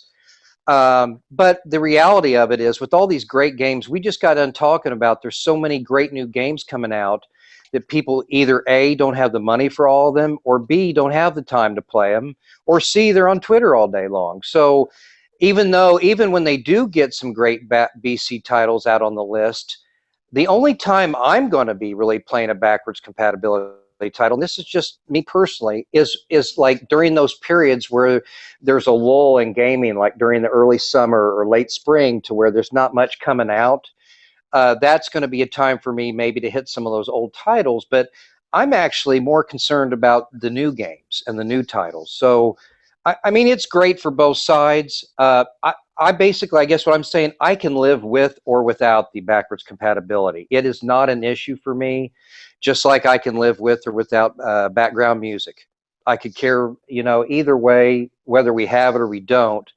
That's kind of my stance on it. So I don't even know how I feel about the list. I mean, it's, these games that I played for hours, Michael. I mean, I may go back and revisit some of them, but I mean, how can you pass up Halo 5 and Tomb Raider and Fallout 4 and Star Wars Battlefront to go play Earthworm Jim? I mean, that's just that's just me. wow, and I'll tell you, this is the other thing that I really like here is that there are definitely some areas where you and I are of very different mindsets, and that's great because that gives us a chance to actually debate and kind of work through these on both sides of the issue, which I think is awesome. And it doesn't make me right, Michael. This is just my opinion. I'm one of Well, those. of course, they're both opinions, and the Think great part about is that we can do this without you or I getting our feelings hurt, which is Oh, the other exactly. nice thing about it.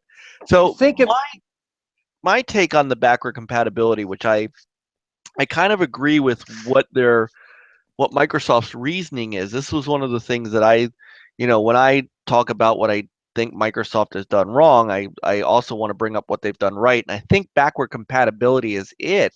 And the reason that I think that is because one of the reasons that I still believe that Sony has come out to such a large lead, so with what they've got, despite the fact that they both consoles have great games, both consoles have are at good price points, is that there are still a majority of Xbox 360 owners who stick with that console because it's such a good console, whereas PS3 owners, and being a PS3 owner myself, I can totally understand this.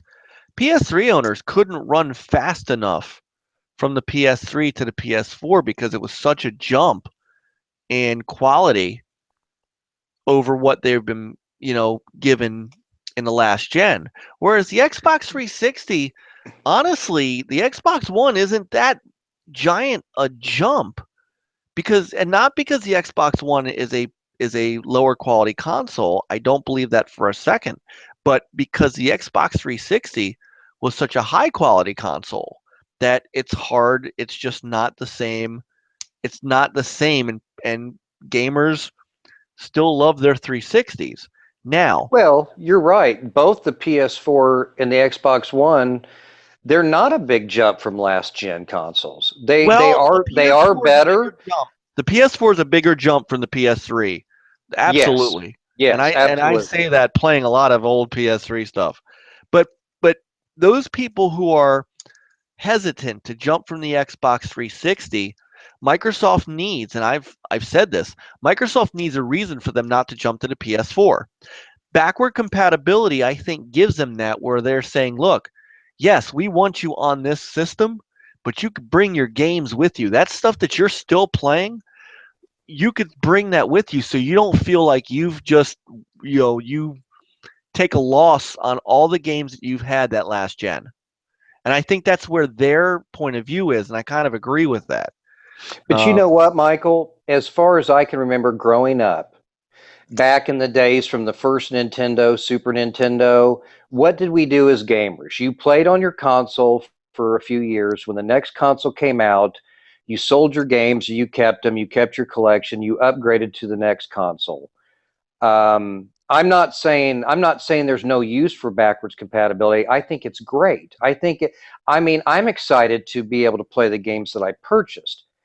I'm just saying that regardless of whether if we didn't have backwards compatibility, I felt that gamers should have upgraded to the Xbox One or PS4 anyway, because that's usually the natural progression of things for console. You play the Sure. one that you have. I don't think hanging on to the past.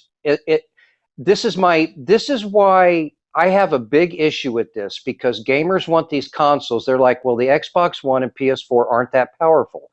They're more powerful than their predecessors, but they are correct in that statement. It's not like, oh my God, these are so powerful, it's knocking my socks off. They're far from it. Um, I do feel that people still should support them, though. I don't think that living in the past on the 360 or the PS3, I think it's more of a hindrance to gaming. And we've seen it from the developers. We've seen less of a push for devs pushing the hardware of the current gen systems, because they're so focused on the PS3 and the 360. They have been, and to some, but now with the backwards compatibility, I would hope that the 360 owners would make the jump. I mean, there's no reason to keep playing on the 360 if you can play all your 360 games on the Xbox One. It And is time to make the jump. that's what they're banking on. That's why I think it's important to them. I and when I say that it's not as big of a generational jump as previous gens, people that played on a Nintendo Entertainment System and then moved to a Super Nintendo, much like anybody who played on a Sega Master System and then moved to a Genesis or went from the Genesis and then moved to a Saturn, um, those were huge, huge jumps. There was no way that you could do um, some of the Super Nintendo games on a regular Nintendo. That's not quite the same these days. That jump isn't there. So a lot of times people are still hanging on to those old consoles because they honestly don't see this. Well, it doesn't look like anything that I haven't played before. Now, Call of Duty is the exception in this case because they nerfed it and they did it. That was a smart move. But for those who are playing, who are getting Fallout 4, it's nice to go back and be able to play Fallout 3. To be honest, I'm not quite sure I completely finished Fallout 3. So while I'm, uh, before I get to Fallout 4, I might go back and finish that. But now I can finish it on the same console that I'm going to play Fallout 4 on, and I get all the cool features of the Xbox One that I didn't have before, taking screenshots and videos and party chat and snapping TV and stuff like that. So there's Now, that bit to it. I want to ask you, what are your thoughts on this? See, and it's kind of good that we have different views. Like, and I agree with you. Going back and playing the games in the past are fun, but let's be honest. I mean, I've been off work due to my shoulder injury, and because I've got this disability, and I've had 5 surgeries within the last year and a half, 2 years. I've gone through a rough time, so I've had a lot of time to game at home. But normally, if I was at work, Michael, and I was working a 40-hour week and working my overtime and different things like that, and of course, we all have families and we all have children. There's only so many hours in the day. So my take on backwards compatibility, though, are these people just going to play the free games with gold and the backwards compatibility and not make the new purchases? I mean, you can't play all the games at once. You see what I'm getting at? I do. I mean, the backwards compatibility is nice, but that's going to be something that I use very rarely. I'm going to be honest with you. It's nice that it's there, but for me personally, I can't play Fallout 3 and 2 and 1 and Red Dead, then play maybe the new Red Dead coming out, or the new games. I mean, I can't do it all. There's only so much time in the day. True. Now, do you think that is a selling point to the console, though, to have it? Well, it goes back to my thought on first-party games for Microsoft. It's only effective if the community embraces it. I'm not talking about the community. I'm talking about a new potential gamer. Forget the community for a second, because this is also not this is not aimed at us. Right. That's nice for us because there's games like Red Dead Redemption that honestly, in that year and a half that I got out of gaming because of my family, I didn't play Red Dead Redemption. I never got it. So if that showed up on the backward compatibility list now, and I knew, because my Xbox 360 is upstairs and that's what the kids use, that I could play it on my Xbox One with all of my other games, I would absolutely go out and buy Red Dead Redemption. So Rockstar, Rockstar would actually get a catalog sale out of that, because I would go and I would buy it. I'd probably buy it digitally because I don't buy anything physically anymore. So Rockstar is going to get a new sale of an old game out of that. And so I think... Well, to answer your question, as far as a new gamer, it depends on the age. I mean, you and I turned 43 this November. So some of these BC titles that I've already played, or even some of the ones that I missed, I mean, it may be more important to a certain age group, the backwards compatibility, because take a gamer that's 9, 10 years old. Maybe the first Red Dead's not even important to him. I mean, it's kind of in my opinion, it's a matter of perspective. Maybe some of those older games aren't important. I think that maybe you and I might appreciate that more. I'm not so sure about I look at my children, and of course our youngest, is 16. Most of my kids are grown or out of the house, but some of the games that I think are real important, they don't care about. So, they're looking forward to these new games, not the backwards compatible games. So I think it will target maybe an audience, maybe a gamer that loves the Mass Effect, like I love the Mass Effect series. But I think as long as the game's important to someone, but some of the younger kids may look at some games and they're like, I don't want to play Mass Effect 1. You know, maybe they've never even heard of it. So I think maybe it might target a certain age group. I think it targets a certain demographic that doesn't want to let go of their old systems. Exactly. And that's where I think that's what I was trying to get at is I think, you know, uh, Johnny Gamer that goes into to Best Buy, Right. and says, I got 35 Xbox 360 games, and what am I going to do with all that? And I'm still playing them. I'm still playing Gears of War 3 because Gears of War 4 isn't out yet. I want Gears of War 4, but man, it'd be nice to still be able to play 3. And they walk into Best Buy or whatever, and they see that sign that says play your Xbox 360 games on your Xbox One. I think it makes it easier for them to buy the console rather than wait. And that may be the other piece to it is, okay, I still like to play. Well, I can't use Halo because obviously we have the Master Chief Collection, but maybe that person has friends that they still play. They'll play Gears of War Ultimate Edition, but they still like playing Gears of War 3 with their buddies on their 360. Well, now that guy can buy the Xbox One and still play Gears of War 3 with his buddies and then go ahead and play Halo 5 or play Gears of War 4 when it comes out and so on. That's, I think, what about the they're getting at. person that likes the older Call of Duties, which in my opinion were better? Okay, so they go out and they get all the backwards compatibility older Call of Duty titles. Why Very do they need to true. buy why would they go out and purchase the new ones if they can play the old ones, which were better? And I if mean, they I think that it could affect sales. Is what I'm saying is, I think that backwards compatibility. I think it's just up to the individual gamer. Like we've got the different demographics, we've got the different age groups. People have different reasons. Some like to reminisce and go back. But me personally, with all these new games, and we both know that Xbox One and PS4, there's gonna be tons of new games coming out. My thing is, where are people going to find the time? Are you, when you come down to making a decision, are you going to play Call of Duty 1 and 2, or are you going to play Fallout 4 and the new Tomb Raider? I That might I think some people might do it all. We'll see. we'll see.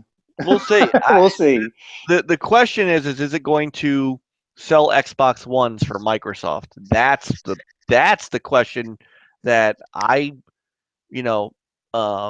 and I think the reason that they did this, and then we can move on to the next thing. I think the reason that they did this was because they looked um, at that segment of Xbox 360 gamers that aren't moving off the console yet, and they're going, all right, well, Forza Horizon 2 isn't doing it, and Master Chief Collection isn't doing it. So what are they waiting on? And a lot of them are saying they're still playing. They find out from Xbox Live and all that they're still playing these old games. And so Phil Spencer throws those guys in a room and says, we need to make sure they could bring those games forward. And it would have helped if, I read the comments on the backwards compatibility list. I think it would make a big deal if a lot of people were happy about the list, but that's right. It's kind of split down the middle. So as far as a selling point for consoles, well, my opinion is the backwards compatibility list needed to be on fire, title after title, to initially right out the gate. And they've been working on it for quite. And I'm not saying it won't get there. I'm just saying that I think it's going to contribute sales. I don't think it's going to contribute as many as we think. There are games that should have been on that list. I totally agree. Yeah. Totally agree. There are games that are not on that list that should be right now. And some of those games are games that I've already got through Rare Replay. The Gears games I got from buying the Ultimate Edition. Mm-hmm. Or they're games that are already been offered for free with games with gold. So to be honest with you, yeah, there are a few gems on that list. There are a few, but it is it is, but to be fair, it's the start of it. Now, if it takes them 2 or 3 more years to put on some good titles, well, it may not matter at that point, because I honestly think this is going to be a short console generation. So really, time's ticking.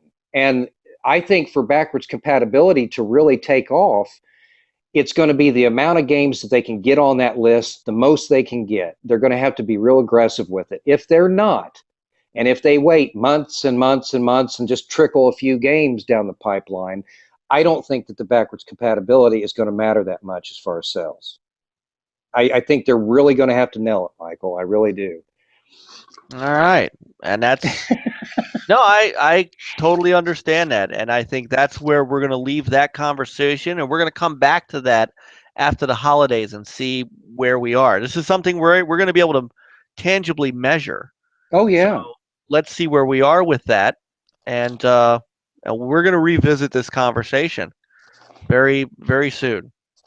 So since we are running a little long on time, let's do a couple more quick things and then get on out of here so I can catch my 7 o'clock flight. Now, I guess because we advertised it, I'm going to go ahead. See, you get me all fired up, and now you're leaving me. What kind of sideshow? What kind of sideshow phony are you? You got me all fired up tonight. I've had my Vienna sausages. I'm drinking the Mountain Dew. I could talk for hours, and now you're leaving me. Now you're going to Florida. Big Michael Mullis. Name in the sky. Lights, camera, action. Now you're leaving me. Great. Well, I'm sorry. I will have Twitter with me. And this is after the first podcast. Oh, well, Frankie and we went a little longer. I'm trying to beat the record, and now you're cutting me short. I want Frankie. I'm taking him down. It's my turn. Oh man, I can't believe you went there. Yeah, I went there. I'm going there. Wow. You won't mind if we pick up 20 more subscribers, let me tell you. I'm going to bring some fire to the show. That's what we want. Fire and hot pockets. That's right. Oh, this is going to be so fun. Like I said, I love that we have some different differences of opinion on some of these things, because it really makes for some great discussion. Well, and I hope people know that I'm not, my opinions that for everybody listening out there, my opinions, I'm just a gamer. I mean, and I've been playing for a long time. These are just my personal opinions. It doesn't make them right.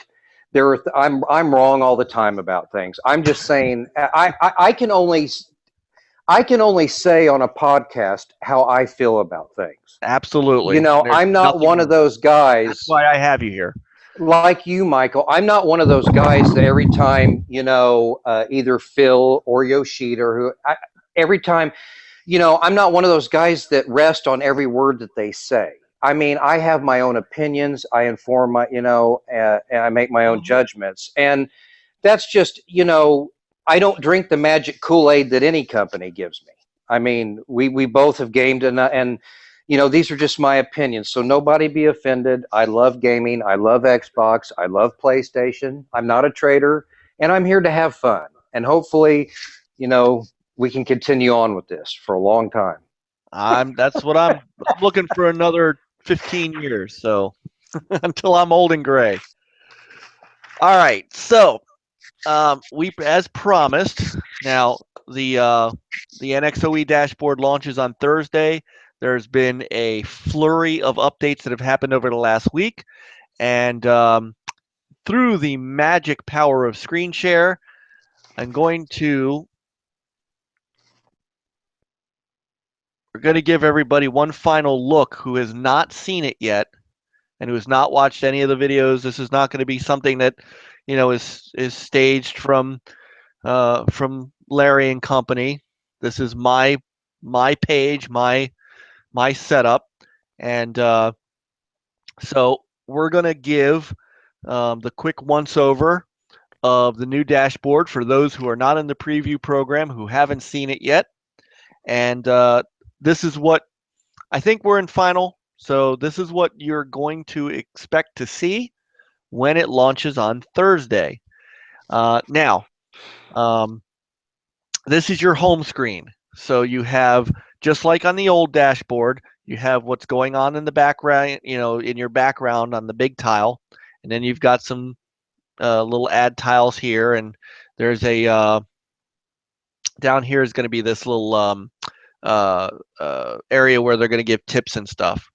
So the games that Oh God, look at that. That's the prophet. Look at that nasty. I hate those prophets. Look at them. They're creepy.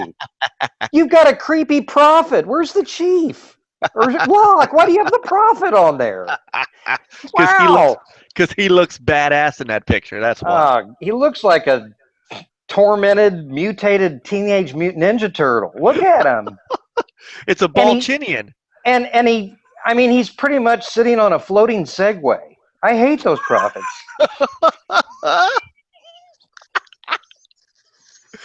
Oh my goodness. Okay, so anyway, a floating Segway. Wow. All right, hold on. Compose yourself, Mike. That was good. I give you that one. That was good. All right, so underneath, if you can stand to look at the prophet for a minute, underneath are the things that you've played before. And actually, if you hit the right trigger, it takes you all the way down to your tabs. Now, I don't have a lot of tabs, but your pins, rather. But you can pin pretty much anything down here. It's kind of like the pins that were on the left. Now they're down below, and you can use the triggers to get back and forth very quickly to them.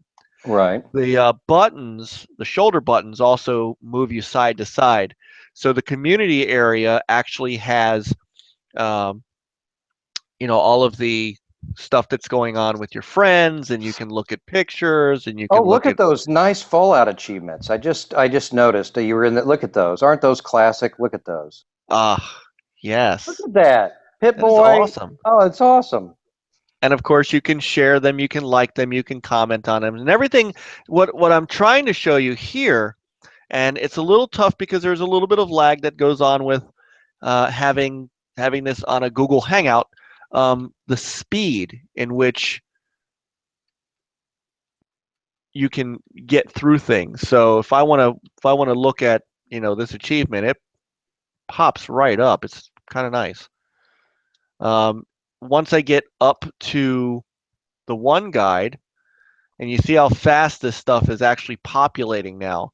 So you have your if you have your live TV, either the tuner, or if you're using a cable or satellite box into the HDMI throughput, the in, you can very quickly get to any of the channels that you've got that are trending. You can look at some of the app channels. You can go to live TV. I'm going to give you a pass on the prophet, though. As long as you don't have David Duchovny in your background, I'd have some questions. But yeah, the prophet's okay. Yeah, but X-Files is great. Yeah, and it's coming back. Yep, it's coming back. David Duchovny does not have that black hair anymore, though. No, he doesn't. And she looks a little older than she does in Jillian in that picture. Right. And then you have the store. And as you see at the top, once you get to the store, it expands out to games, apps, movies, TV, and music. And the store is actually pretty nicely laid out. This is the way I kind of like it, is in this up and down kind of thing. So you can really quickly get to whatever games you need. Well, and if you notice, if you click on Browse All Games, Michael, it'll pull up more subcategories. Like I had a lot of friends that were like, "Well, where are the top free games?" And if you go up, so if you, right there, if you go there, that pulls up. That pops up. Yeah, and look at all the different topics. They've got them broken down into new releases and all that. That's awesome. And that populates very quickly. And here's your user code. And then one of the other things that they really revamped, and let's get back to, we'll see, you've got the apps that you can get, you've got movies and TV, you've got music, which, I don't know, maybe people are using those, but movies and TV people are. The other thing that they really did a good job of revamping is the Game Hub. And you can see that on some of these games, now the Game Hubs, you go right into the Game Hubs from either your pins or things like that. Now this one's taking a minute to load up. while that's doing that, you can see achievements and your achievements. You can compare them with your friends. You can see who's playing. And this is what happens on a real time. There we go. Friends who play. So my son and Mike Ibarra, anybody who's got video captures, all come up here. It's a good game, by the way. Just Now, if you don't mind me, as you're scrolling through this, there is something that, and I hope, and my good friend Gaming Forever, many of you know him from Twitter or from Xbox Live, Dimitri. there we go. That's faster. He lives in Australia. Well, we've talked about when you go to the section to where where you play back video and screenshots. I would like to see the new dashboard. The quality of the videos and the pictures is not, in my opinion, could be better. Yes. And I'm hoping that gets addressed. I thought they were a tad bit more clear, the picture on the previous iteration of the dashboard. I'm not real happy with the video playback and the screenshots. They don't look as good as they could at this point. Yeah, well, this isn't going to look very good because it's Look at that. Beach Buggy. yeah, Oh, and that's one of my favorites. I one love of that little game. my good friends at Vector Unit. So now these are a little bit faster. The game hubs here. I don't know what was going on with the game hub for Lego Dimensions, but you see how fast it's coming up. And of course, if you follow it, you follow the game, then you can see what's going on your activity feed, when the developer says something. Right. So we have that, and I am hoping that one day they're going to move away from this. I'd like to see more of a vertical game list. This is very cumbersome to get through still. Well, my beef has always been, and it was in the last Xbox One dashboard, is to show you how many games I have, by the way. Have you noticed that, like, when you go to a DLC, like when you go to add-ons, and I hate when they put on the dashboard, one of my biggest pet peeves, why, you click on something like Rock Band, for instance. Well, you got to cycle through like 100 Rock Band DLCs before you get to other add-ons. And I don't know why they can't incorporate that into a file and make it, trimmed down. I mean, you shouldn't have to cycle through 50 million Rock Band. There should be one folder that you open it up with all Rock Band DLC, and there, if you want to see them all. I don't like having to scroll through all of them individually. And I think they're changing that in the store. That's why they have the add-ons Right. part of the store. So, and then from here, then of course you've got the stuff that's on the left. Now this, I've shown this before, but we're just going to go through it one more time. Now, of course, you have the profile that goes in, and they've really worked on speed. So you see how fast my my profile pops up, and all the things that you can see, my showcase stuff, and then of course all of my gamer feed stuff, and then of course my achievements and my 20% of Halo 5. Who I'm following, who follows me, and then my video captures and screenshot captures. So then from there, you have your friends list, easy to get through. And it's come a long way. I mean, 2 or 3 weeks ago, man, there were a lot of people. You were having such problems. And it wasn't just me. There were a lot of people that I've talked to. There's still some people that, but it's come a long way. It is running much faster. Xbox is working very hard. Kudos to them and Mike Ybarra. They've done a wonderful job. And it's just the start. I mean, this is a whole new, basically, operating system with the Dash, the Windows 10. So you can see the kind of work they've been putting into it. But like I said, a couple weeks ago, I was not happy. And I know. I'm a huge Xbox fan. Oh, there's my 1500 Witcher score. Yeah. Yeah. By the way, folks, if you want to seriously, this is a guy who, I mean, 62% on Project Spark, 80% on Killer Instinct, 81% on Minecraft. I mean, 98% on Forza Motorsport 6, 100% on Unity. Ladies and gentlemen, this is a gamer right here. This is a guy who just, I mean, and you actually just finished the Uncharted Nathan Drake collection too, right? Yeah, to be honest with you, I've been thoroughly excited. Like I said, I love both systems. I love the PS4 and I love the Xbox One, and I'm very proud of it. And I'm going to keep supporting both consoles. But I'm just talking about completing games here. But yeah, I mean, 97% on Horizon 2. I played the crud out of Forza Horizon 2, and I couldn't even get that far.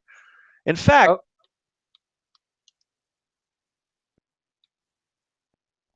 yeah, I just just give you an completed. idea. And see, so this shows you how fast this dashboard has become and how fast you can get around.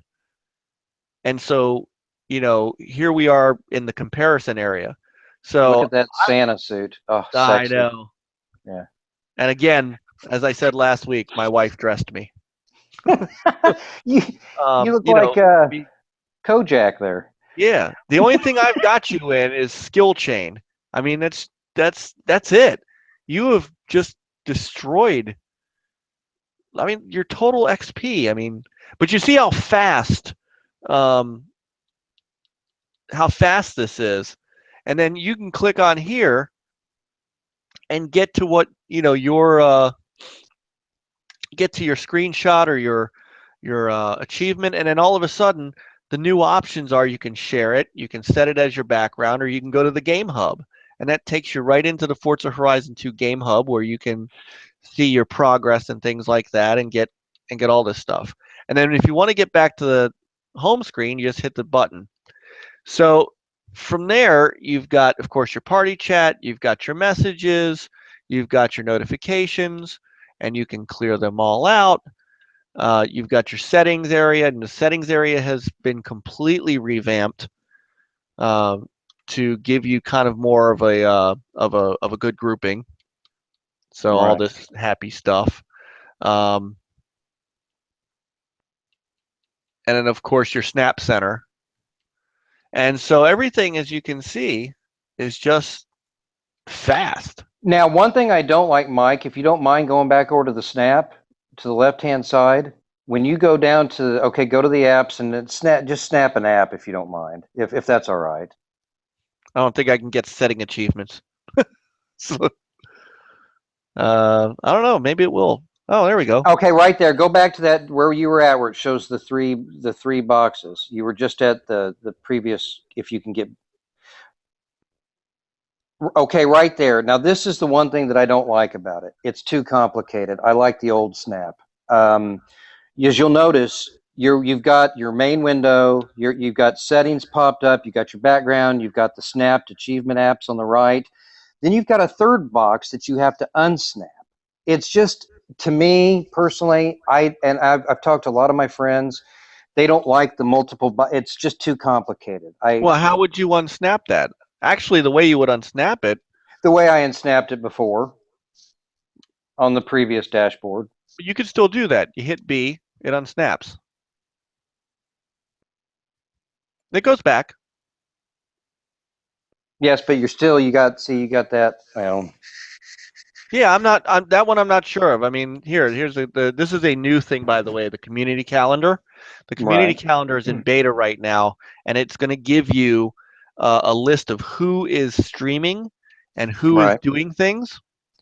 But when I'm done and I want to unsnap it, now, of course, I use the voice commands. And by the way, no more gestures. So, you know, one more reason that the Kinect is becoming irrelevant. But if I don't want to use my voice commands to get out of that, I just hit B a couple times and it takes me back, and then I can just unsnap it.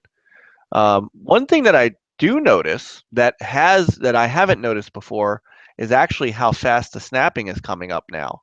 So I mean, that's much faster than the old snapping. So I'm kind of impressed with that. And you know what's funny? They've made so much progress on this dashboard, but to be honest with you, most of the time I use my smart glass, my Xbox One app or the PlayStation app, either one on my phone.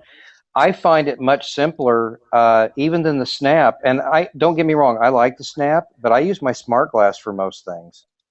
Because when I'm That's gaming and I'm sitting in my gaming chair, a lot of people are like, I can't text fast enough using the keyboard on screen. I'm like, guys, use your smart glass app, man. You can send, it's like texting someone.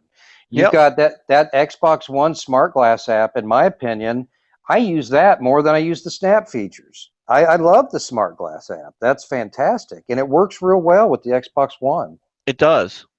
Oh, it absolutely does. And so, um, I Have don't we know if beat Frankie's record yet? What time are we looking at here? you ain't gonna let me go on that. If I didn't have to get up at 5:30 in the morning, it wouldn't be that big of a deal. Well, I'm not losing because I'm losing. I'm losing because you're cutting it short. Well, man, wow. That's I don't even know what to say.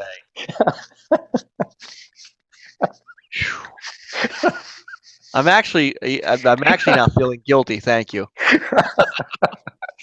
So that is the dashboard, and Yeah. everybody gets it on the 12th along with the backward compatibility.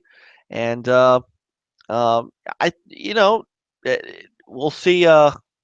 If it's that fast, I think people are going to enjoy it. Um, it's I'm used to it.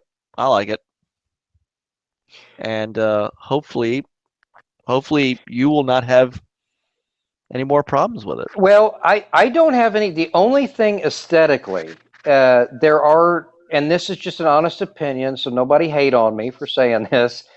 I don't like some of the big, the big blocks on the screen, the tiles. To be honest with you, the at the home screen, the tile is so large. I mean, there's really no purpose of even having a background, a custom background, because it covers it all up. Now, you can select like mostly transparent for some of your boxes, and once you scroll down when you're on the home screen, you can then, voila, you can finally see your background. But before that, you can't really see You anything. didn't want to So, see my background, so now those well, tiles are good because they're in the way. I didn't want to see the prophet. I want to see your background. That prophet's just a spooky guy, man. Look, he's weird. Like I said, he's a Balchinian. Yeah, he's something all right. I wonder if anybody's gonna get that movie reference. I don't know. All right. So before we do wrap this up, let's cover that last quick topic. Hopefully we get it real quick, and then 5 hours of sleep is still 5 hours of sleep. So we'll wrap up for the night. So Alan Wake 2 is a possibility. Yes. In fact, Sam Lake from Remedy was asked kind of point blank, are you going to be bringing Alan Wake 2 out? Will we see an Alan Wake 2? And he said, yes, gamers will get to play Alan Wake 2, but herein lies the rub. He says, yes, gamers will get to play Alan Wake 2. It doesn't mention what system, console, PC. But the good news is that it seems like that there's an Alan Wake 2. it seems that way. Now, obviously, they're going to get done with Quantum Break first. Correct. And I'm assuming that somewhere along the way, because Microsoft did say pretty much all of their first-party stuff is going to be backward compatible, Alan Wake will be as well. Correct. So, um, now we know that Remedy pitched Alan Wake 2 to a bunch of different publishers. Because Yes. of course they're not a publisher, which is why Microsoft is, well, besides the fact I think they own the IP, they're publishing Quantum Break. Remedy's not a publisher, so Remedy has been looking for someone to publish Alan Wake 2. My Correct. guess is that with their relationship, I think in the end, Microsoft's going to end up with. I think if they want it, they can have it. I believe honestly that that's how Remedy feels about Microsoft. Is if Microsoft came to them tomorrow and said, "All right, let's do Alan Wake 2," then they will that'll be it. After Quantum Break, they go to work on Alan Wake 2 as an Xbox One exclusive. I Well, just I I agree believe with that. you. I mean, Alan Wake, and for those, I mean, I love the original Alan Wake, and then they also had, if you guys remember, they had the downloadable spin-off, the Alan Wake's Nightmare, in addition to that. And Yep. the original game Alan Wake, for those of you that don't know, was released on Xbox 360 back in 2010. And like you said, Michael, you are correct. We know Phil Spencer's a big fan of the developer Remedy. And just a little more background, they created the first two Max Payne games.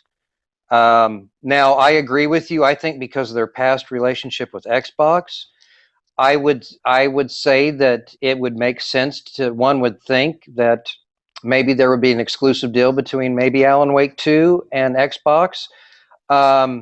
Then, of course, you get into another thing because, as we know, Quantum Break, which releases in April 5th of next year, there will also be a PC version of Quantum Break, and that's been verified. So, you know, I would guess there'll be an Alan Wake 2 Xbox One, maybe PC version. I could see. They may decide to branch out. It may be on all consoles. I don't know, but I could definitely see an Xbox One PC version of the game. It would be my guess. Well, possibly. Although I don't know. I think Quantum Break will hit the PC eventually, but I don't think it's been verified yet. I think that's there's the way that Alan Wake happened was Alan Wake was a console exclusive, and then at some point Remedy asked Microsoft if they could do it on the PC, and Microsoft said, "Yeah, whatever." That may happen again, but I think at the moment, I think that's an Xbox One game. Yeah, I'm just going through some stuff earlier today, and I saw that, and I just saw them talking about a PC version, and just listening from the talk of the developers, Oh, I'm sure they'd love to do it. you know, No doubt. I mean, that's more, I think the blurring of PC, and this is something that you and I can get into another time.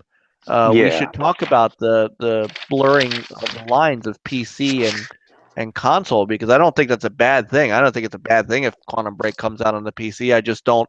I think their mindset right now is to keep it on the Xbox, and if it comes to PC, it's going to be because Microsoft basically said, "Yeah, go ahead." Well, and and we'll talk about it on a later show, but I actually think that some of these games that are Xbox One exclusives, I think that they're, in my opinion, timed exclusive for the Xbox One. You're seeing the PC and the Xbox One collaborate more and more often. So, Absolutely. Well, so Windows 10. but to be honest with you, that's not a bad thing. Let's say a game comes out on Xbox One like Quantum Break, and it's out on for 6 to 8 months on Xbox One before it hits PC or whatever. By then, most people will have purchased it for the console. If it goes to PC, that's more revenue for Exactly. Remedy and Microsoft. I think people are looking at it wrong.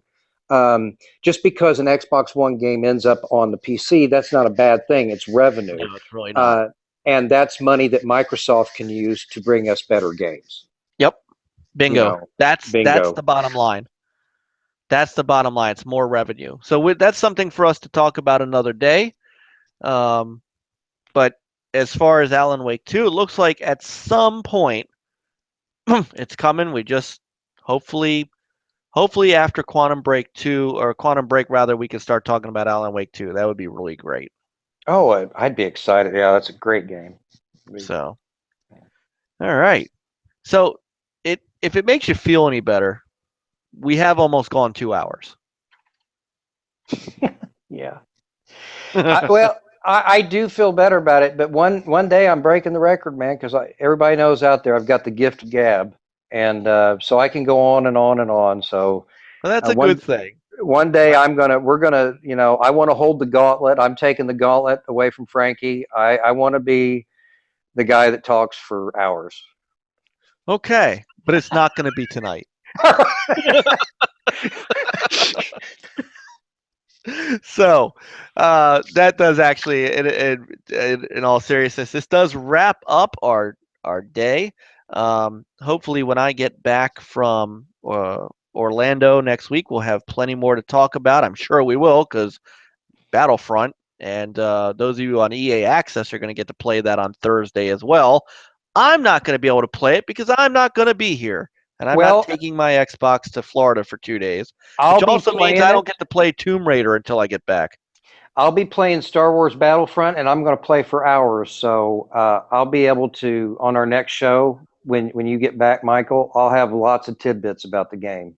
Well, we could do one better. I'll set you up on the Twitch page, on the Twitch stream, and you can stream it. That's fantastic. I'll get you that information, and we'll let everybody know when that's happening.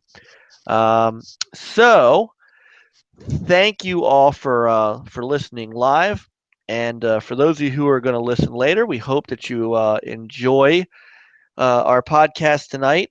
Now, before I wrap it up, John, you said you had some rec point code you wanted to give away.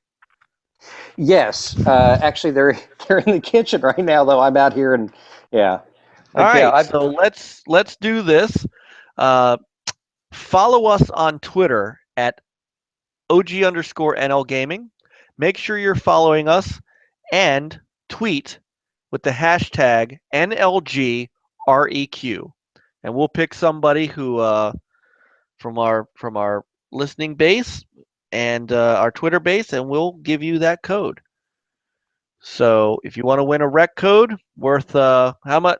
What do you say it's usually worth? Typically, I've been getting them, and it's been about 2,000 rec points. Okay. Which, I mean, you can get rec points from playing, but anytime you can get a free code with bonus rec points, I mean, that 2,000 you can add to your 8,000 you've got, and then you can buy a gold pack if you want. So, or you can buy the lesser packs with it. But I mean, still, it's a gift. It's rec points that you can use, and everybody likes a gift, Michael. Well, there you go. Follow us on Twitter and tweet with the hashtag NLGREQ, and you might win a rec code.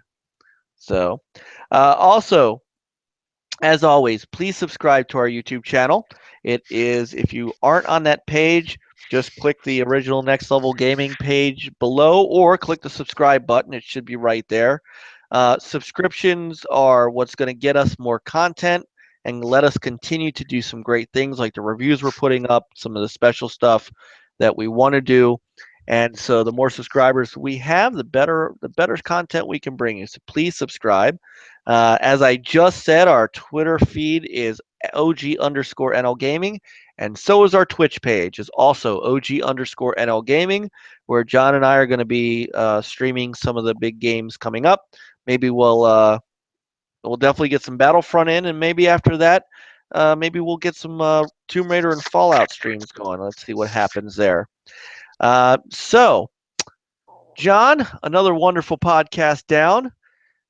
You make a wonderful addition to the channel, and I appreciate you being able to come on and talk some gamage with me.